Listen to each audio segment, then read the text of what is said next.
జీవితమే నా సందేశం. ఆ మాట అనగలిగే స్థాయి ఎందరికి ఉంటుంది? ఈరోజు నేను కలిసి కాఫీ తాగబోతున్న వ్యక్తికి ఆ స్థాయి ఉన్నారు. నా గర్వం అదే సార్.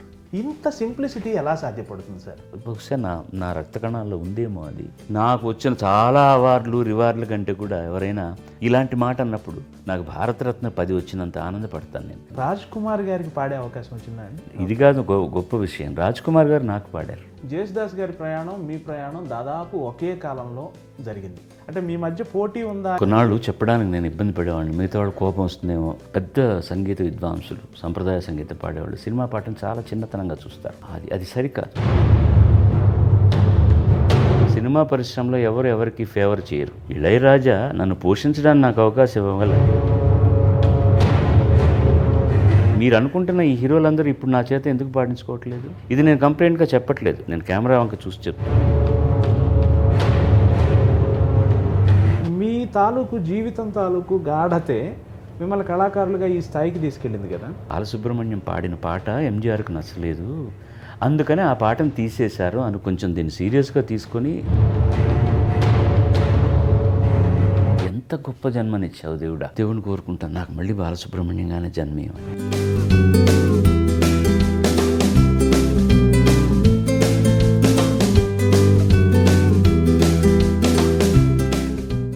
నమస్కారం. కాఫీ విత్ యమునా కిషోర్ ప్రోగ్రాంకి స్వాగతం.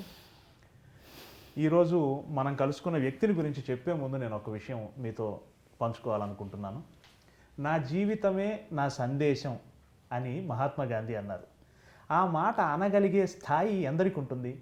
ఖచ్చితంగా ఈరోజు నేను కలుసుకోబోతున్న వ్యక్తికి, ఈరోజు నేను కలిసి కాఫీ తాగబోతున్న వ్యక్తికి ఆ అర్హత, ఆ అనుభవం, ఆ స్థాయి ఉన్నారు. My guest is simply doctor SP Balasubrahmanyam గారు. నమస్కారం సార్. నమస్కారం అండి. ముందు రాగానే ఇంత భయపెట్టేయకూడదు మనుషుల్ని. ఒక జాతిపితను తీసుకొచ్చి చెప్పి ఆయన చెప్పిన కొటేషన్ ఇచ్చి నా జీవితమే నా గురించి మాట్లాడుతుంది అని చెప్పి అంత పెద్ద మాట మాట్లాడేశారు. ఇంక నేనేం మాట్లాడతాను? ఖచ్చితంగా సార్, ఖచ్చితంగా మీ నడతలో అది ఉంది. మీ మాటల కన్నా కూడా మీ జీవితమే చాలా మీ అభిమానులుగా మాకు నేర్పుతుంది. నేను ఈ మాట మాట్లాడి మీ చేత ఇంకా ఎక్కువ మాట్లాడించుకుంటున్నానేమో. ఏం కాదు, వద్దులేండి. కాదు. నాకు ఒక చిన్న పద్యం లాంటిది తమిళంలో గుర్తుకొస్తుంది. ఈ ప్రోగ్రాం తెలుగు ప్రోగ్రాం అయినప్పటికీ అది చెప్పాలనుకుంటున్నాను. తమిళ పెద్ద బాల శిక్ష లాంటి ఏదో ఒక పుస్తకంలో ఉండే ఫస్ట్ ఇది అనుకుంటా. నల్లారై కాண்பதுவும் நன்றே, நலமிக்க நல்லார் சொற் கேட்பதுவும் நன்றே, నల్లారు గుణంగళు రైప్పదుவும் నన్రే, అవరోడు ఇనంగి ఇరుప్పదుவும் నన్రే. అది మీ గురించే రాసి ఉంటారేమో అబ్బా అని. ఎందుకంటే చెప్తున్నాను, కొందరు ఏమి చేసినా బాగుంటుంది. ఎలాగో చెప్పనా అండి, అధరం మధురం, వదనం మధురం, హసితం మధురం, వసితం మధురం, ఏమి చేసినా అందంగా ఉంటుందంటారే. నిజంగానే చెప్తున్నాను, మీరు మాట్లాడితే అందంగా ఉంటుంది, పాడితే అందంగా ఉంటుంది, మీతో సమయం గడిపినా అందంగా ఉంటుంది. ఇందులో ఏమీ అతిశయోక్తి లేదు.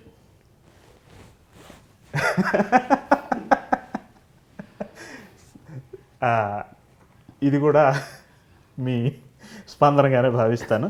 సో మనం యాజ్ యూజువల్ కాఫీ తాగుతూ కొన్ని ప్రశ్నల్లోకి వెళ్ళిపోదాం. కొన్ని ప్రశ్నలు ఏమన్నా అపరిపక్వంగా ఉన్నా నన్ను దయచేసి మన్నించండి. నాకు తోచినవి, నాలాంటి అభిమానుల మనస్సులో ఉన్నవి వాళ్ళందరి తరపున నేను మిమ్మల్ని అడుగుతున్నాను.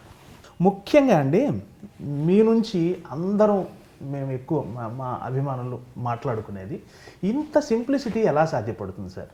ఇప్పుడు ప్రతి కళాకారునికి జీవితంలో కొంత సాధించగానే ఎక్కడో ఒక చోట కొంచెం అభిజాత్యమో అంతకు మించిన ఒక భావన ఏర్పడుతుంది. 60 ఏళ్ళు గడిచిపోయింది సింగింగ్లో, అయినా అదే సింప్లిసిటీ, రోజు రోజుకి అదే, అంత ఎలా చెప్పాలి, అంత తనను తాను తగ్గించుకున్నవాడు హెచ్చింపబడిన, అంత ఎలా లో ప్రొఫైల్ మెయింటైన్ చేస్తూ అలా ఎలా ఉండగలుగుతున్నారు? ఇప్పుడు ఎక్కువగా కనపడే వాటిని గురించి ఏమైనా ఆలోచించి కాస్త తక్కువగా ఉన్నది చూసి ఇది ఎలా సాధ్యం అనుకోవడం అన్నమాట ఇది. ఎందుకంటే చాలామంది నాలా ఉండేవాళ్ళు ఉన్నారు. మీరు అన్నట్టు నేను ఉన్నాను అనుకుందాం, నాలా ఉండేవాళ్ళు చాలామంది ఉన్నారు. కానీ నా లేని వాళ్ళు చాలామంది ఉంటారు. ఈ సంఖ్యాపరంగా ఇది లెక్క తీస్తే కానీ ఎవరు ఎంతమంది ఇందులో ఉన్నారు, ఎంతమంది అందులో ఉన్నారని తెలియదు. కానీ అది ఎక్కువ కనపడుతుంది. కారణం ఏంటంటే, మీరు ఒక వార్త తీసుకోండి, లేదా ఒక ఎలక్ట్రానిక్ మాధ్యమంలో ఒకరి గురించి చెప్పేది ఏదైనా తీసుకోండి. అట అని ముందర అన్న తర్వాత అది అవును అయిపోతుంది కొన్నాళ్ళకి. అది గనక చెడ్డ వార్త అయితే. ఓకే. ఒకరిని గురించి నీకు తెలుసా, నిన్న రాత్రి ఆయన ఎవరినో మర్డర్ చేయబోయాడట, తప్పించుకున్నాడు అట అన్నారు కదా. ఇతను వెళ్ళి పక్కన వాళ్ళకి, నీకు తెలుసా, నాకు ఖచ్చితంగా తెలిసింది, నిన్న రాత్రి ఆయన మర్డర్ చేయబోయాడు, తప్పించుకున్నాడు. ఇది అలా అలా పోయి సెన్సేషనలైజేషన్ ఉండేది మాత్రం బాగా మనుషుల హృదయాల్లోకి పోతుంది అనమాట. మామూలుగా ఉన్న దాని గురించి ఎవరు ఏముంది అందులో చెప్పడానికి ఎక్కువ అని మాధ్యమాలు కూడా ఎక్కువ చెప్పవు. ఇదే కాకుండా కొన్ని లక్షల జీవరాశులను సృష్టించిన భగవంతుడు ప్రతిదానికి బుర్ర ఉందండి. అది కూడా చీమ కూడా ఆలోచించే పని చేస్తుంది. అవి చేసే పనులు మనం చేయలేం.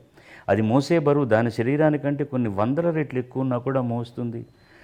తర్వాత ఇబ్బందికర కాలంలో ఉంచుకోవడం కోసం అని ధాన్యాన్ని దాచిపెడుతుంది. కలిసికట్టుగా పనిచేస్తాయి అన్నీ కూడాను. ఇలాంటివన్నీ ఆలోచించడానికి ఒక చిన్న బుజ్జి మెదడు దానికి ఇచ్చాడు. కానీ వీటన్నిటికంటే మనిషికి యుక్తాయుక్త విచక్షణ, ఒక మంచి చెడు గురించి ఆలోచించడానికి, మనం చేసే ఒక పని వల్ల వీళ్ళకి ఇబ్బంది కలుగుతుందా మంచి కలుగుతుందా అని ఆలోచించడానికి ఒక మంచి మేధను ఇచ్చి దేవుడు, నువ్వు వీటన్నిటికంటే విరుద్ధంగా ఉన్నావు కాబట్టి నువ్వు నీలా ఉండాలి, మనిషిగా ఉండాలి అని. వృత్తులు ప్రవృత్తులు చాలా ఉంటాయి. ఒక్కొక్కళ్ళు ఒక్కొక్క పని చేస్తుంటారు. దాంట్లో గొప్ప సాధనలు సాధించిన వాళ్ళు ఉంటారు, సామాన్యులుగా ఉండిపోయిన వాళ్ళు ఉంటారు. కానీ అందరూ మనుషులే. ముఖ్యంగా ఇలాంటి మాధ్యమంలోకి వచ్చాక, సినిమాలోకి వచ్చేసిన తర్వాత, సినిమాకు సంబంధించిన ప్రతి వాళ్ళు కూడా అంతా పైనుంచి దేవలోకం నుంచి ఊడిపడ్డారని అనుకునేటటువంటి తెగ జాస్తి. ఎందుకంటే మామూలు మనిషి చేయలేనిది అవతల వాడి సినిమాలో చేస్తుంటే ఇది సాధ్యం కానిదైనా సరే మనం అలా ఉండలేం కదా. అందుకని ఆవ్ స్టక్ అంటారు చూడండి, అలా ఈ హీరోలని వాళ్ళని హీరోయిన్స్ని ఇలా చూడడం అలవాటు అవుతుంది. సో నాలాగా మామూలుగా ఉండేవాళ్ళు చాలామంది ఉన్నా కూడాను మిగతా వాళ్ళు కాస్త ఇలా చూసేసరికి ఆయన చూడరా ఎంత సింపుల్గా ఉన్నారు అంటారే తప్పించి దీనికి పోలిక సాపత్యం అంతే, వేరే ఏం లేదు. మనిషిలా ఉండాలి. తను చేసే పని, తనకు వచ్చే కీర్తి అది తానంతటా అదే వస్తుంది. రాలేదనుకోండి దానివల్ల ఏం ఇబ్బంది లేదు. అందుకని తర్వాత నేను అనుకున్న ఒక పాలసీ ఏంటంటే, ముఖ్యంగా నేను ఆలోచించేది, మీరు నన్ను అడిగారు ఈ ప్రశ్న కాబట్టి, ఇది ఏనాడు కలలు కన్నటువంటి వృత్తి కాదు. నేను బాగా పాడతానని 10 మంది చెప్తే ఓహో నేను కూడా మిగతా చోట్ల బాగా పాడుతున్నాను, నాకు కూడా ప్రైజులు వస్తున్నాయి కాబట్టి బాగానే పాడుతున్నాను, ఇది నాకు ప్రత్యేకంగా దొరికిన ఒక వరం, మా తండ్రి గారి నుంచి సంక్రమించింది, మా అమ్మగారి నుంచి సంక్రమించింది, దేవుడిచ్చింది అనుకున్నాను తప్ప నా టెక్నికల్ కళ మాత్రం ఇంజనీర్ కావాలని. సో ఎన్నో తమాషా మలుపులు తిరిగి నేను మొట్టమొదటి పాట పాడిన తర్వాత కూడా కోదండపాణి గారు, నువ్వు కనీసం 40 ఏళ్ళు పాడతావు, నువ్వు డిసిప్లిన్గా ఉంటే అని అన్నప్పుడు కూడా ఏదో భ్రాతృవాత్సల్యంతో అంటున్నాడు ఈయన అనుకున్నాను తప్పించి, మహా అయితే 10 పాటలు పాడతానేమో.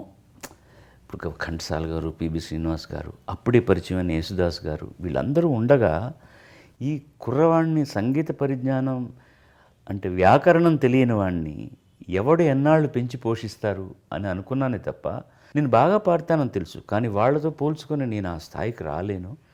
ఏదో ఈ 10 పాటలు పాడిన దానివల్ల దొరికిన పారితోషికంతో మా నాన్నగారికి నాకు చదువుకి ఖర్చును కొంచెం ఆ భారం తగ్గించగలనని అనుకున్నాను తప్ప, అది ఇంతింతై వటుడింతై అన్నట్టుగా ఎలా జరిగిందో నా కృషి లేదని నేను అన్న కానివ్వండి, దీని వెనకాతల ఒక దైవకృప ఉందని, నా జన్మకి ఏదో కారణం ఉందని అనిపిస్తుంది. లేకపోతే ఈరోజు కూడా ఏమీ థియరీ తెలియకుండా, సాపాసా తెలియకుండా, ఒక సరళీస్వరం అంటే ఏంటి, జంటస్వరం అంటే ఏంటి తెలియకుండా, ఇప్పుడు 50 ఏళ్ళు, మీరు ఇంతకుముందు 60 అన్నారు, కాదు 50 ఏళ్ళే, 50 ఏళ్ళు ప్రయాణం చేయగలుగుతున్నానంటే ఇది కేవలం నా ప్రజ్ఞ అనుకుంటే మాత్రం అంతకంటే అవివేకం ఉండదు. ఇందులో నా కృషి చాలా ఉంది, ఒక 50% ఉంది. ఆ 50% చాలదు. ఈ 50% కాకుండా భగవంతుడి దయ, జనం నన్ను విని మెచ్చుకునే రీతి, ఇవన్నీ ఉన్నాయని అవగాహనకు వచ్చినప్పుడు మన పాలు తక్కువ కదా, మిగతా వాళ్ళు ఏదో కారణం వల్ల మనల్ని నడిపిస్తున్నారు కాబట్టి వాళ్లకు సేవకుడై వినమ్రుడుగా ఉండడమే మంచిది. నువ్వు సేవకుడు అంటే ఇంటికి వెళ్ళి సేవ చేయక్కర్లేదు. వాళ్ళు ఏం ఎక్స్పెక్ట్ చేస్తున్నారు నీ దగ్గర నుంచి? ఇతను బాగా పాడతాడని ఒక కితాబ్ ఇచ్చేశారు. ఆ బాగా పాడడం వరకే పాడడం మంచిది, పాడలేనప్పుడు పాడకూడదు, వదిలేయడం మంచిది. ఇలాంటి సిద్ధాంతాలతో నేను వెళ్తున్నాను. వీలైతే మన వల్ల ఒకటికి మంచి జరగాలి, లేకపోతే అసలు ఎవరి జోలికి వెళ్లకుండా ఉండడం, హాని చేయకుండా ఉండడం మంచిది. అండ్ ఇది లో ప్రొఫైల్ మనం కావాలని మెయింటైన్ చేసేది కాదండి. బహుశా నా రక్త కణాల్లో ఉందేమో అది. ఇలా ఉండడం చాలా న్యాయం అనిపిస్తుంది మనిషి అన్నవాడు. అందుకోసం అని చెప్పి ఇలా ఉన్నాను తప్ప ఇది ఇందులో ఏదో నేను ఒక్కడనే ప్రత్యేకతను కాదు. అమితాబ్ బచ్చన్ లేరండి, ఆయన సాధించిన దాంతో పోలిస్తే నేను సాధించిందంతా. లతా మంగేష్కర్ గారు లేరా? ఆవిడ బట్టలు ధరించి చెప్తూ కూడా సింపుల్ దుస్తులు ధరిస్తారు, చాలా సింపుల్గా మాట్లాడతారు, ఎవరిని నొప్పించరు. ఇప్పుడు మన జానకమ్మ గారు కానీ, సుశీల్ గారు కానీ, యేసుదాస్ గారు కానీ వాళ్ళు మాట్లాడుతున్నప్పుడు చాలా హాయిగా ఉంటుంది. వీళ్ళందరికంటే ఏం గొప్పని నేను దీనివల్ల మీరు అన్నట్టుగా ఇది ఎలా సాధ్యం అని అంటే, ఇది ఏదన్నా సాధించగలిగినటువంటి ఒక వస్తువు అయితే అది సుసాధ్యం దుస్సాధ్యం అనుకోవచ్చు. ఇది మన చేతుల్లో ఉన్న పని మనం చేస్తున్నప్పుడు ఇది దుస్సాధ్యం అనుకోవాల్సిన అవసరం లేదు. నాకు వచ్చిన చాలా అవార్డులు రివార్డుల కంటే కూడా ఎవరైనా ఇలాంటి మాట అన్నప్పుడు నాకు భారతరత్న 10 వచ్చినంత ఆనందపడతాను నేను. అంటే ఇప్పుడు ఇప్పుడు బోనస్ 60 దాటిన తర్వాత బోనస్లో బతుకుతున్నవాడు ప్రతివాడు కూడా. బోనస్లో బతుకుతున్న నాకు ఇంతకంటే కీర్తి ఇంకేం అక్కర్లేదు. దీనికంటే బాలసుబ్రహ్మణ్యం మంచి మనిషి అనిపిస్తే చాలు. దానికని ప్రత్యేకంగా నేను పనిచేసేది ఏం లేదు. మీరు అడిగిన ఒక చిన్న ప్రశ్నకి ఇంత వ్యవహారం చెప్పాల్సి వచ్చిందండి. మీ సీనియర్ల ప్రస్తావన మీరు మీ మాటల్లో ఇప్పుడు ధ్వనించింది. లతా మంగేష్కర్ గారు, జేసుదాస్ గారు. పర్టికులర్గా నేను అడగాలనుకుంటుంది, జేసుదాస్ గారి ప్రయాణం మీ ప్రయాణం దాదాపు ఒకే కాలంలో జరిగింది. కొద్దిగా వారు మీకంటే 4 సంవత్సరాలు 5 సంవత్సరాలు సీనియర్ ఆయన. మీరు వారికి గురుస్థాయిని ఇస్తారు ఏ రోజైనా.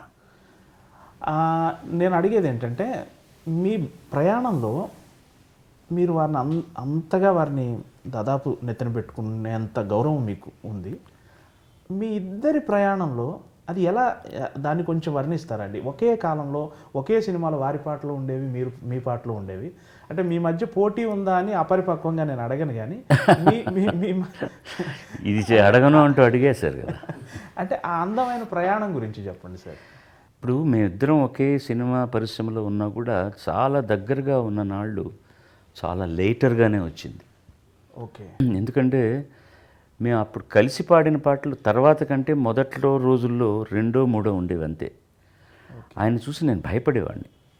ఓకే. మేధావి, పెద్దవారు, ఆల్రెడీ ఆయన ఒక దేవుడిలాగా ముఖ్యంగా మలయాళం రాష్ట్రాల్లో కీర్తింపబడుతున్న వ్యక్తి. అర్భకుణ్ణి నేను, ఆయనతో కలిసి పాడుతున్నాను, ఎలా పాడగలను ఏంటి అనే దృష్టి ఉండేది కాబట్టి నేనే దూరంగా ఉండేవాడిని. ఆయన కూడా కొంచెం రిజర్వ్డ్గా ఉంటారు మనిషి. అప్పుడు మీ పట్ల అదే వాత్సల్యం కదా వారు. అప్పుడు మనసులో ఏముందో అనేది బయట చెప్పుకునేంత అవకాశం ఇద్దరం బిజీగా ఉండేవాళ్ళం. పాట అయితే మరో చోటుకి వెళ్ళిపోవాలని దృష్టితో నేను దూరంగా మర్యాదగా ఉంటాం. ఆయన బాగున్నారా, ఎలా ఉన్నారు అని అంతవరకే ఉండేది. ఆ పాట పాడడం, వెళ్ళిపోవడం జరిగేది. ఒక 20 సంవత్సరాల నుంచి మాత్రం బాగా దగ్గరయ్యే అవకాశాలు వచ్చాయి. ఎందుకంటే ఇద్దరం కలిసి కార్యక్రమాలు ఎక్కువ చేయడం మొదలెట్టాం. మేమిద్దరం ఒక వేదిక మీద పాడాలని కోరుకునే వాళ్లకు ఇద్దరికి ఏం అభ్యంతరం లేదు కాబట్టి మొదలెట్టేసాం. దీనికి కారణం ఏంటంటే ఇద్దరు చాలా లబ్ధప్రతిష్ఠులు ఒక వేది మీదకి రావడానికి బాగా ఆలోచిస్తారు. ఎందుకంటే ఇద్దరు ఏదో విధంగా చాలా పాపులర్, అమ్మో ఆయనకి ఇంతమంది ఫ్యాన్స్ ఉంటారు అని నేను అనుకోవడం, లేకపోతే ఆయన వీడికి ఇంతమంది ఫ్యాన్స్ ఉంటారు కదా, మనం పాడుతున్నప్పుడు కొంతమందే చప్పట్లు కొట్టి వాడు పాడుతున్నప్పుడు ఎక్కువ కొడతారా, లేకపోతే నేను అనుకోవచ్చు ఆయనకి ఎక్కువ చప్పట్లు కొడతారేమో, మనకు తక్కువగా కొడతారేమో, ఇది ఇబ్బందికరంగా ఉంటుందేమో, లేదా నాకు ఎక్కువ చప్పట్లు కొడితే ఆయన ఏమన్నా ఇబ్బంది ఫీల్ అవుతాడని నేను అనుకోవడం, అలాగే ఆయన అనుకోవడం కూడా సంభవించేటటువంటి పరిస్థితులు ఉండొచ్చు. కానీ ఇద్దరం మాకు ఏం తెలుసో అన్నది బాగా తెలిసిన వాళ్ళం కాబట్టి ఎవరికి అసలు ఆ కాంప్లెక్స్ లేదు. ఆ కాంప్లెక్స్ ఉన్నప్పుడే ఇద్దరు సమాంతరంగా ప్రయాణం చేస్తున్నటువంటి కళాకారులు ఒకచోట చేయడానికి ఇబ్బంది అవుతుంది. ఈగోస్ అంటాం దాన్ని. అవి ఏమీ లేవు మా దగ్గర, ముఖ్యంగా నా దగ్గర అసలు లేదు. ఆయనలో 100వ వంతు కూడా ఆయనకున్న గ్రామర్ నాకు తెలియదని తెలుసు.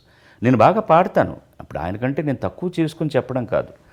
ఇప్పుడు ఇద్దరం ఇప్పుడు ఆయన గాత్రం ఆయనది, నా గాత్రం ఆయనది, నా పరిపక్వత నాది, ఆయన పరిపక్వత ఆయనది. ఆయనకున్న ఎక్స్ట్రా క్వాలిఫికేషన్ ఏంటంటే ఆయనకు సంప్రదాయ సంగీతం మీద మంచి పట్టు ఉంది. వేదిక మీద ఆ కచేరీలు కూడా అద్భుతంగా చేయగలరు. నేను చేయలేను, నాకు తెలుసు, గొడవే లేదు నాకు. నేను సినిమా పాటలు ఆయన పాడినంత బాగా పాడడానికి నేను ప్రయత్నిస్తాను, నాలాగా పాడడానికి ఆయన ప్రయత్నిస్తాడు. అక్కడ నేను పాడుతున్నప్పుడల్లా ఆయనలాగా పాడాలని నేను ఆలోచించను, నేను ఆయన పాడుతున్నప్పుడు వాళ్ళలా పాడాలని ఆలోచించాం. పాట బాగా పాడాలని ఆలోచిస్తాం. మాకు వచ్చే పాటలు మాకు ఇచ్చేవాళ్ళు కూడా ఈ పాట అది యేసుదాస్ గారు పాడితే బాగుంటుంది, ఇది బాలు పాడితే బాగుంటుంది అని రావడం వల్ల ఆనందంగా పంచుకున్నాం, ఆనందంగా పాడేసాం. తర్వాత ఒక సంఘటన ముఖ్యంగా జరిగింది ఏంటంటే, మేము ప్యారిస్లో ఒక కచేరీ చేస్తున్నాం. ఎప్పుడు మా వదిన గారు ఆయన శ్రీమతి ఆయనతో ట్రావెల్ చేసేవారు. ఆ ఒక్క కార్యక్రమానికి రాలేదు. నేను నా భార్య వెళ్ళాం. ఒకే హోటల్లో పక్క రూములు. ముఖ్యంగా నేను వెజిటేరియన్ కావడం వల్ల, శాకాహారిని కావడం వల్ల బయట ఊర్లోకి వెళ్ళినప్పుడు భోజనం ఇబ్బంది అవుతుందని ఓ చిన్న కుక్కరు, మా ఇళ్ళల్లో ఉన్న పచ్చళ్ళు పుళ్ళు అవి ఇవిను, బియ్యం ఎక్కడన్నా దొరుకుతుంది, కూరగాయలు ఎక్కడన్నా దొరుకుతాయి.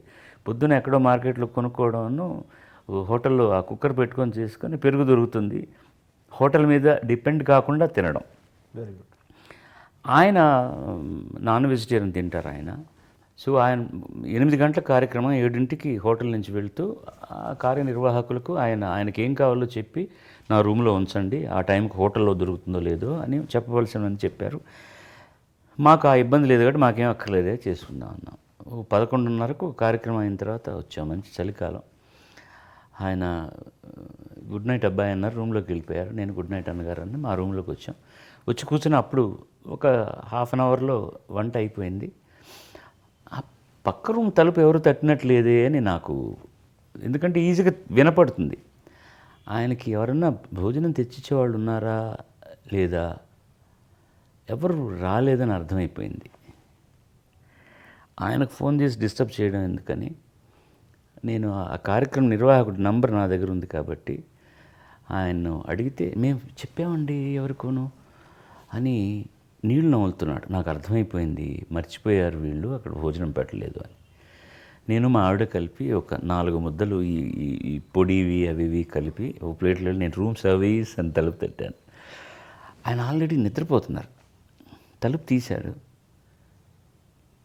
ఎన్నప్పా ఎందుకు ఈ టైంలో వచ్చి తలుపు తడుతున్నావు, రూమ్ సర్వీస్ అంటున్నావు ఏంటి అన్నాడు.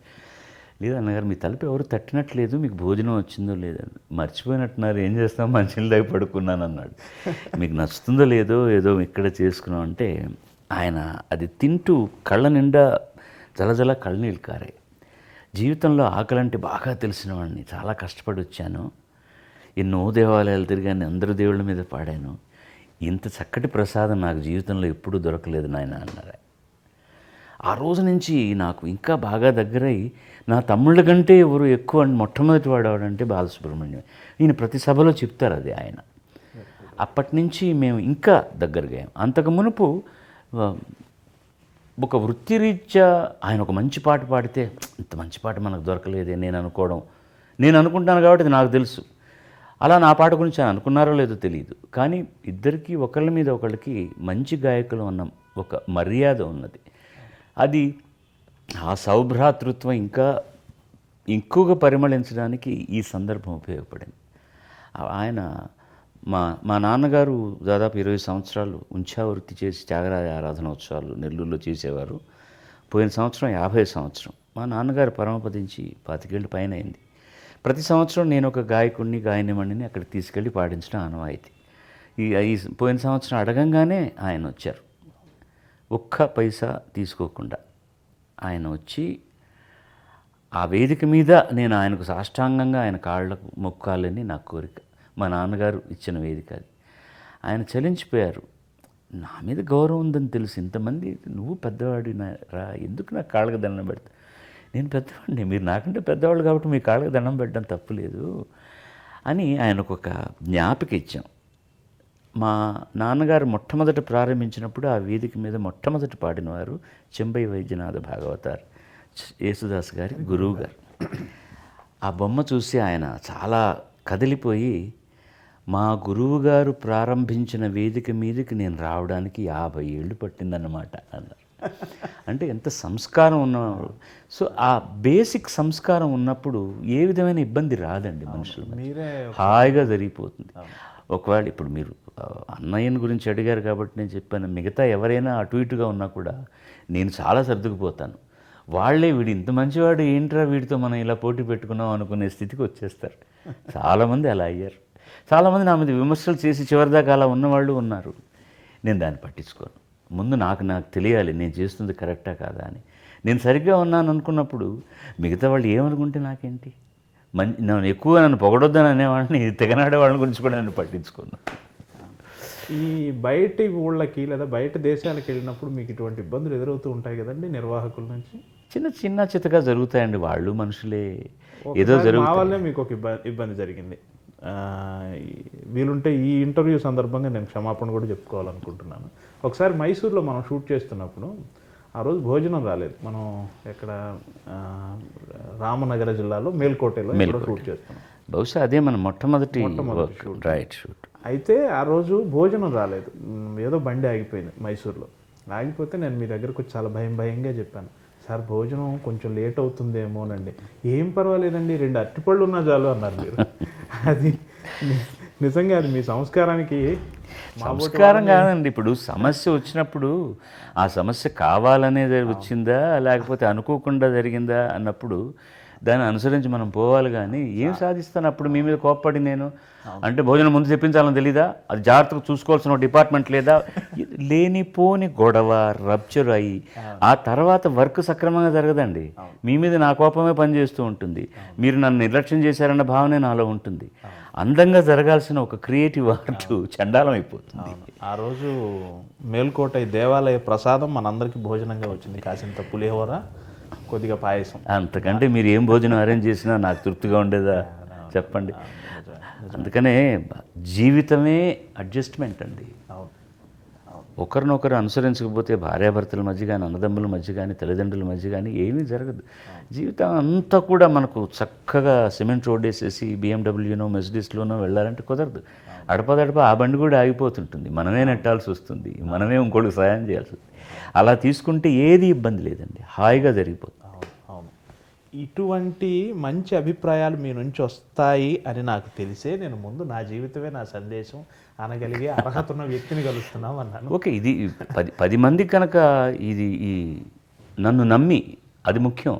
ఇప్పుడు కెమెరాలు ఉన్నప్పుడు రకరకాలుగా చాలామంది మాట్లాడతారు, అది ఏది హృదయాంతరాళంలోంచి వస్తుంది, ఏది ఇక్కడి నుంచి వస్తుంది, 10 మందిని మభ్యపెట్టడానికి ఏం చెప్తున్నారు అని విచక్షణ వివేచన ఉన్నవాళ్ళు చాలామంది జనం ఉన్నారు. సో అందులో కొద్ది మందికైనా నా మీద నమ్మకం కలిగి, అరే నిజం కదా, జీవితం చాలా చాలా చిన్నది జీవితం, దీన్ని అందంగా అనుభవించాలి కానీ దాన్ని ఎందుకు కరకుముళ్ళు దారిలో పడేసుకుంటాం మనం అనుకునే వాళ్ళు ఉంటే మీరన్న సందేశానికి నేను తల ఒగ్గుతాను సార్, ఒప్పుకుంటాను. సంతోషం. ఇంకొక మహానుభావుడిని గుర్తు చేయాలనుకుంటున్నాను, మంగళంపల్లి బాలమురళీకృష్ణ గారు. మహానుభావులని గుర్తు చేయాల్సిన అవసరం లేదు, సదా మనతోనే ఉంటారు వాళ్ళు. అంతే అంతే అంతే సవరించుకోవాలి నా మాటని. వారు ఒక సందర్భంలో బహుశా పాడుతా తీయగా మెగా ఫైనల్ 1999 మద్రాస్ నగరంలో వేదిక అనుకుంటా. కాదు, ఇది జరిగింది, మీరు చెప్పబోయేది ఏంటో నేను ఊహించి చెప్తున్నాను. ఇది హైదరాబాద్లో జరిగిందని నా అనుకుంటున్నాను. ఎక్కడైతే ఏంటి, మద్రాసులోనే జరిగింది నాకు గుర్తుంది. రామోజీరావు గారు కూడా అటెండ్ అయ్యారు. ఆ రోజు ముందు వరుసలో వారు కూడా కూర్చున్నారు. రాజేశ్వరరావు గారిని వేదిక మీద తీసుకొచ్చి చివరి దశలో ఉన్న మహాదేవన్ గారిని, ఆ రోజు జడ్జెస్ వచ్చి సుశీలమ్మ గారు, సౌందరరాజన్ గారు, ఎల్లారీశ్వరి గారు అనుకుంటా. ఆ సందర్భంలో వారు ఒక మాట అన్నారు, 10 సంవత్సరాలు కష్టపడితే బాలు నన్ను కలుసుకుంటాడు, ఏకవచనంతోనే అన్నారు. అదే మాటను అలాగే చెప్పడం వల్ల నేను ఏకవచనం వాడాను. 10 సంవత్సరాలు కష్టపడితే బాలు నన్ను కలుసుకుంటాడు, 10 సంవత్సరాలు నేను కష్టపడ్డా బాలును కలుసుకోలేను అన్నారు. అది సరైన మాట, అది కాదు ఆయన అన్నది. బాలు కాస్త కష్టపడితే నాలాగా పాడగలడు, నేను కష్టపడ్డా మా అబ్బాయిలాగా పాడలేను అన్నారు. ఇప్పుడు దీని గురించి మీరు ఏం అడుగుతున్నారు? అదే అంతటి వాత్సల్యం, అంతటి ప్రేమ దాంట్లోనే ఉంది జవాబు. నన్ను అబ్బాయి అని పిలుస్తున్నారంటే నేను ఆయనకి ఏమవుతాను? పుత్రుడిని అవుతాను. ఖచ్చితంగా పుత్రవాత్సల్యంలో వాడు ఇంత మంచి చేసినా ఇంతగా కనపడుతుంది. నేను దాన్ని గనక నిజమని నమ్మి అంటే కొంచెం ప్రాక్టీస్ చేస్తే బాలమురళి అంత పేరు వచ్చేస్తుంది నాకు. ఆయన అలా పాలేడు. ఇంతకంటే ఏం కావాలి మన కీర్తి అనుకుంటే అక్కడే రాయదగిలి బాళ్ళు పడిపోతాను. అది వాత్సల్యంతో వచ్చే ఒక ఉత్ప్రేక్ష. అంటే నా మీద ఆయనకు ఇదే నిజమైన ఆస్తి కదా. అంతేనండి, దీనికి మించింది లేదు. ఎప్పుడైనా కూడా ఎపిటాఫ్ అన్నది మనకు లేదు, కానీ ఎవరిదైనా పరమపదించిన తర్వాత ఒక శిలాఫలకం రాస్తారు కదా, ఫలానా వాళ్ళు పుట్టిన తేదీ దాని మీద రాయగలిగితే మా వీటిలో ఉన్న మంచి లక్షణాలు ఇవి, వీళ్ళలో ఉన్న చెడు లక్షణాలు ఇవి అని కూడా రాయగలిగితే బాగుంటుంది. రాయలేరు ఎవరైనా కూడా. Very good. సో అల్టిమేట్గా అలాంటి ఎపిటాఫ్ ఏదైనా, if somebody can write on my సమాధి మీద రాయగలిగితే, ఇప్పుడు ఎవరికైనా అదేంటండి అంత మాట అనకండి, చెవికి ఇబ్బంది, ఇప్పుడు 100 ఏళ్ల తర్వాతైనా చనిపోవాలి కదండి. అడగలిగితే ఒక అవతార పురుషుడు ఇలా ఆశీర్వదించాడు ఇతన్ని అని రాస్తే చాలనిపిస్తుంది నాకు, బాలమురళి గారు చెప్పిన మాట. అది భ్రాతృవాత్సల్యంతోనో పుత్రవాత్సల్యంతోనో అన్నది ఆయనకు ఆ నమ్మకం ఉండి ఉండొచ్చు. ఎందుకంటే ఇప్పుడు నాకు అనిపిస్తుంది, నేను అది చేయలేదు కాబట్టి ఆయన చొరక వేశాడు. అథవా ఇన్నేళ్ళుగా పాడుతున్నావు, నా దగ్గరికి ఇంతమంది వచ్చి క్యూలో నిలబడి సంగీతం నేర్పించండి అంటే నాకు వ్యవధి లేకుండా నేను కొంతమందినే స్వీకరించగలుగుతున్నాను. నన్ను నాన్నగారు అని పిలుస్తున్నా, నా దగ్గరకు వచ్చి సంగీతం నేర్చుకోలేవురా నువ్వు, నేర్చుకుంటే ఇంకా ఎక్కడికి వెళ్ళేది నీ కీర్తి పతాక అని ఆయన నన్ను హెచ్చరిస్తున్నట్టే తీసుకున్నాను తప్ప, ఆయన సినిమా పాట ఇప్పుడు ఓ చిన్నదానను ఆయన చేత పాడిస్తామా, ఒకవేళ ఆయన పాడినా అలా పాడతారా, ఉండదు కదా. అది నేను అలాగే తీసుకుంటాను తప్ప, అంటే ఈ పాట ఏదో చాలా చిన్న విషయం అని కాదు నేను అనడం. ఆ పాట చాలా ఏం పెద్ద గొప్ప పాట కాదని కాదు. ఎవళ్ళకు ఉండాల్సిన లిమిటేషన్స్ వాళ్ళకు ఉంటాయి. చాలామంది పెద్ద సంగీత విద్వాంసులు, సంప్రదాయ సంగీతం పాడేవాళ్ళు సినిమా పాటను చాలా చిన్నతనంగా చూస్తారు. అది సరికాదు. ఏది శుభం, ఏది సులభం కాదు, ఏదీ కష్టం కాదు. మనసు పెడితే ఏదైనా సాధించవచ్చు. అలాగని ఇదేముంది మనకి ఇంత విద్య ఉంది కదా సినిమా పాట ఊదేస్తాం అనుకుంటే చాలామంది దానివల్ల కాదు అసలు. అది ఎవరి పని వాళ్ళదే, అది కానే కాదు. దేనికి ఇవ్వాల్సిన మర్యాద దానికి ఇవ్వాల్సిందే. ఇప్పుడు చక్కగా సూట్ వేసుకొని ఒక రిసెప్షన్కి వెళ్తున్నాం మనం, ఏముంది కాళ్ళ దగ్గర ఉండేది ఎవరు చూస్తారని ఏమీ వేసుకోకుండా వెళ్తామా? సూట్ వేసుకున్నప్పుడు షూవే వేసుకోవాలి. ఆ షూ మ్యాచ్ అవుతుందా లేదా చూసుకోవాలి. అలా లేకపోతే సూట్ అక్కర్లేదు, హాయిగా పంచు కట్టుకుని చల్ల చొక్కా వేసుకొని వెళ్ళచ్చు. సో దేనికి ఇవ్వాల్సిన మర్యాద దానికి ఇస్తేనే అది కరెక్ట్గా ఉంటుందన్నమాట. అందుకని సినిమా పాట అయినా ఏదైనా దాంట్లో మనసు పెట్టి పనిచేయడమే ముఖ్యం. ఆయన అది ఆ లోతుగా తెలిసిన వాళ్ళు కాబట్టి ఆ ప్రశంసను నేను అలా తీసుకుంటాను.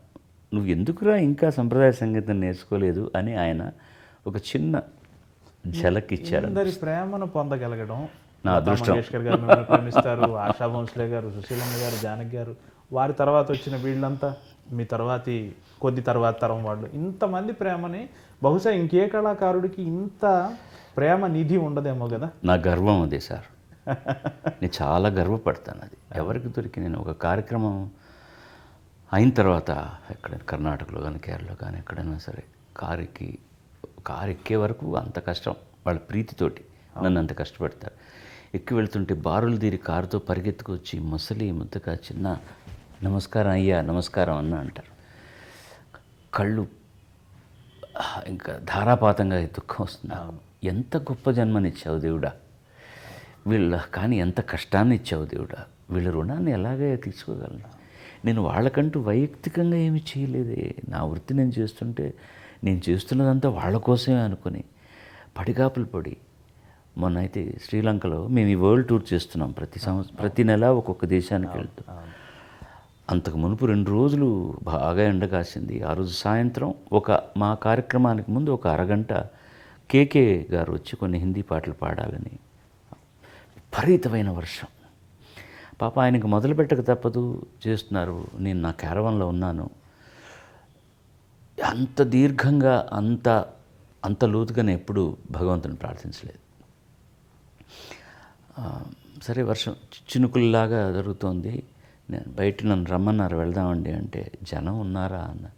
ఉన్నారు సార్ అన్నారు. నేను వేదిక ఎక్కగానే వర్షం ఆగిపోయింది. జనాలు పిల్ల జల్ల గొడుగు పట్టుకున్నారు, కుర్చీలు పెట్టుకున్నారు, చుట్టుపక్కల చెట్ల కింద ఉన్నారు. వచ్చిన 7,000 మందిలో ఒక 500 మంది వెళ్ళిపోయి ఉంటారేమో కుదరదని. అప్పటి నుంచి రాత్రి 12 గంటల వరకు కార్యక్రమాన్ని చూశారు. ఎంత ఆనందపడ్డారు, కన్నీళ్లు పెట్టుకున్నారు, కేరింతలు కొట్టారు. 12:05కు వేదిక దిగుతుంటే కుంభద్రోణ వర్షం మొదలైంది. ఏమనుకోవాలి దీన్ని, వాళ్ళ ప్రేమ ప్రకృతిని కూడా శాసించింది అని అనుకుంటాను. ఎస్. సో దాని మీద అంత గౌరవం ఉన్నప్పుడు నా దిగులల్లా ఒకటే. ఇప్పుడు మామూలుగా ప్రతి ఒక్కళ్ళు జన్మరాహిత్యాన్ని కోరుకుంటారు. నాకు ఈ జన్మ చాలు మనిషిగా నాయన, ఇంకెప్పుడు నీ దగ్గర అక్కడికి వెళ్తామో ఉంటామో లేదో తెలియదు, కానీ జన్మరాహిత్యం కోరుకుంటారు. నాకు చాలా జన్మలు కావాలని కోరుకుంటాను నేను. అది ముఖ్యంగా వీరశైవుల్లో ఎక్కువగా ఉంటుంది. అవును, వీరశైవుల్లో చాలా ఎక్కువ ఉంటుంది. ఆ లింగాన్ని చేతిలో పెట్టుకొని అభిషేకం చేస్తూ, ఇది చాలట్లేదు నాకు ఈ సంతోషం స్వామి, మళ్ళీ మళ్ళీ నాకు ఇవ్వు, ఇంకా నీ సేవలో నేను తరించాలి, జన్మలు ఇవ్వాలని. నేను ఆ ఆధ్యాత్మిక చింతనతో కాకుండా ఇంతమంది రుణం తీర్చుకోవాలంటే నేనేం చేయగలను?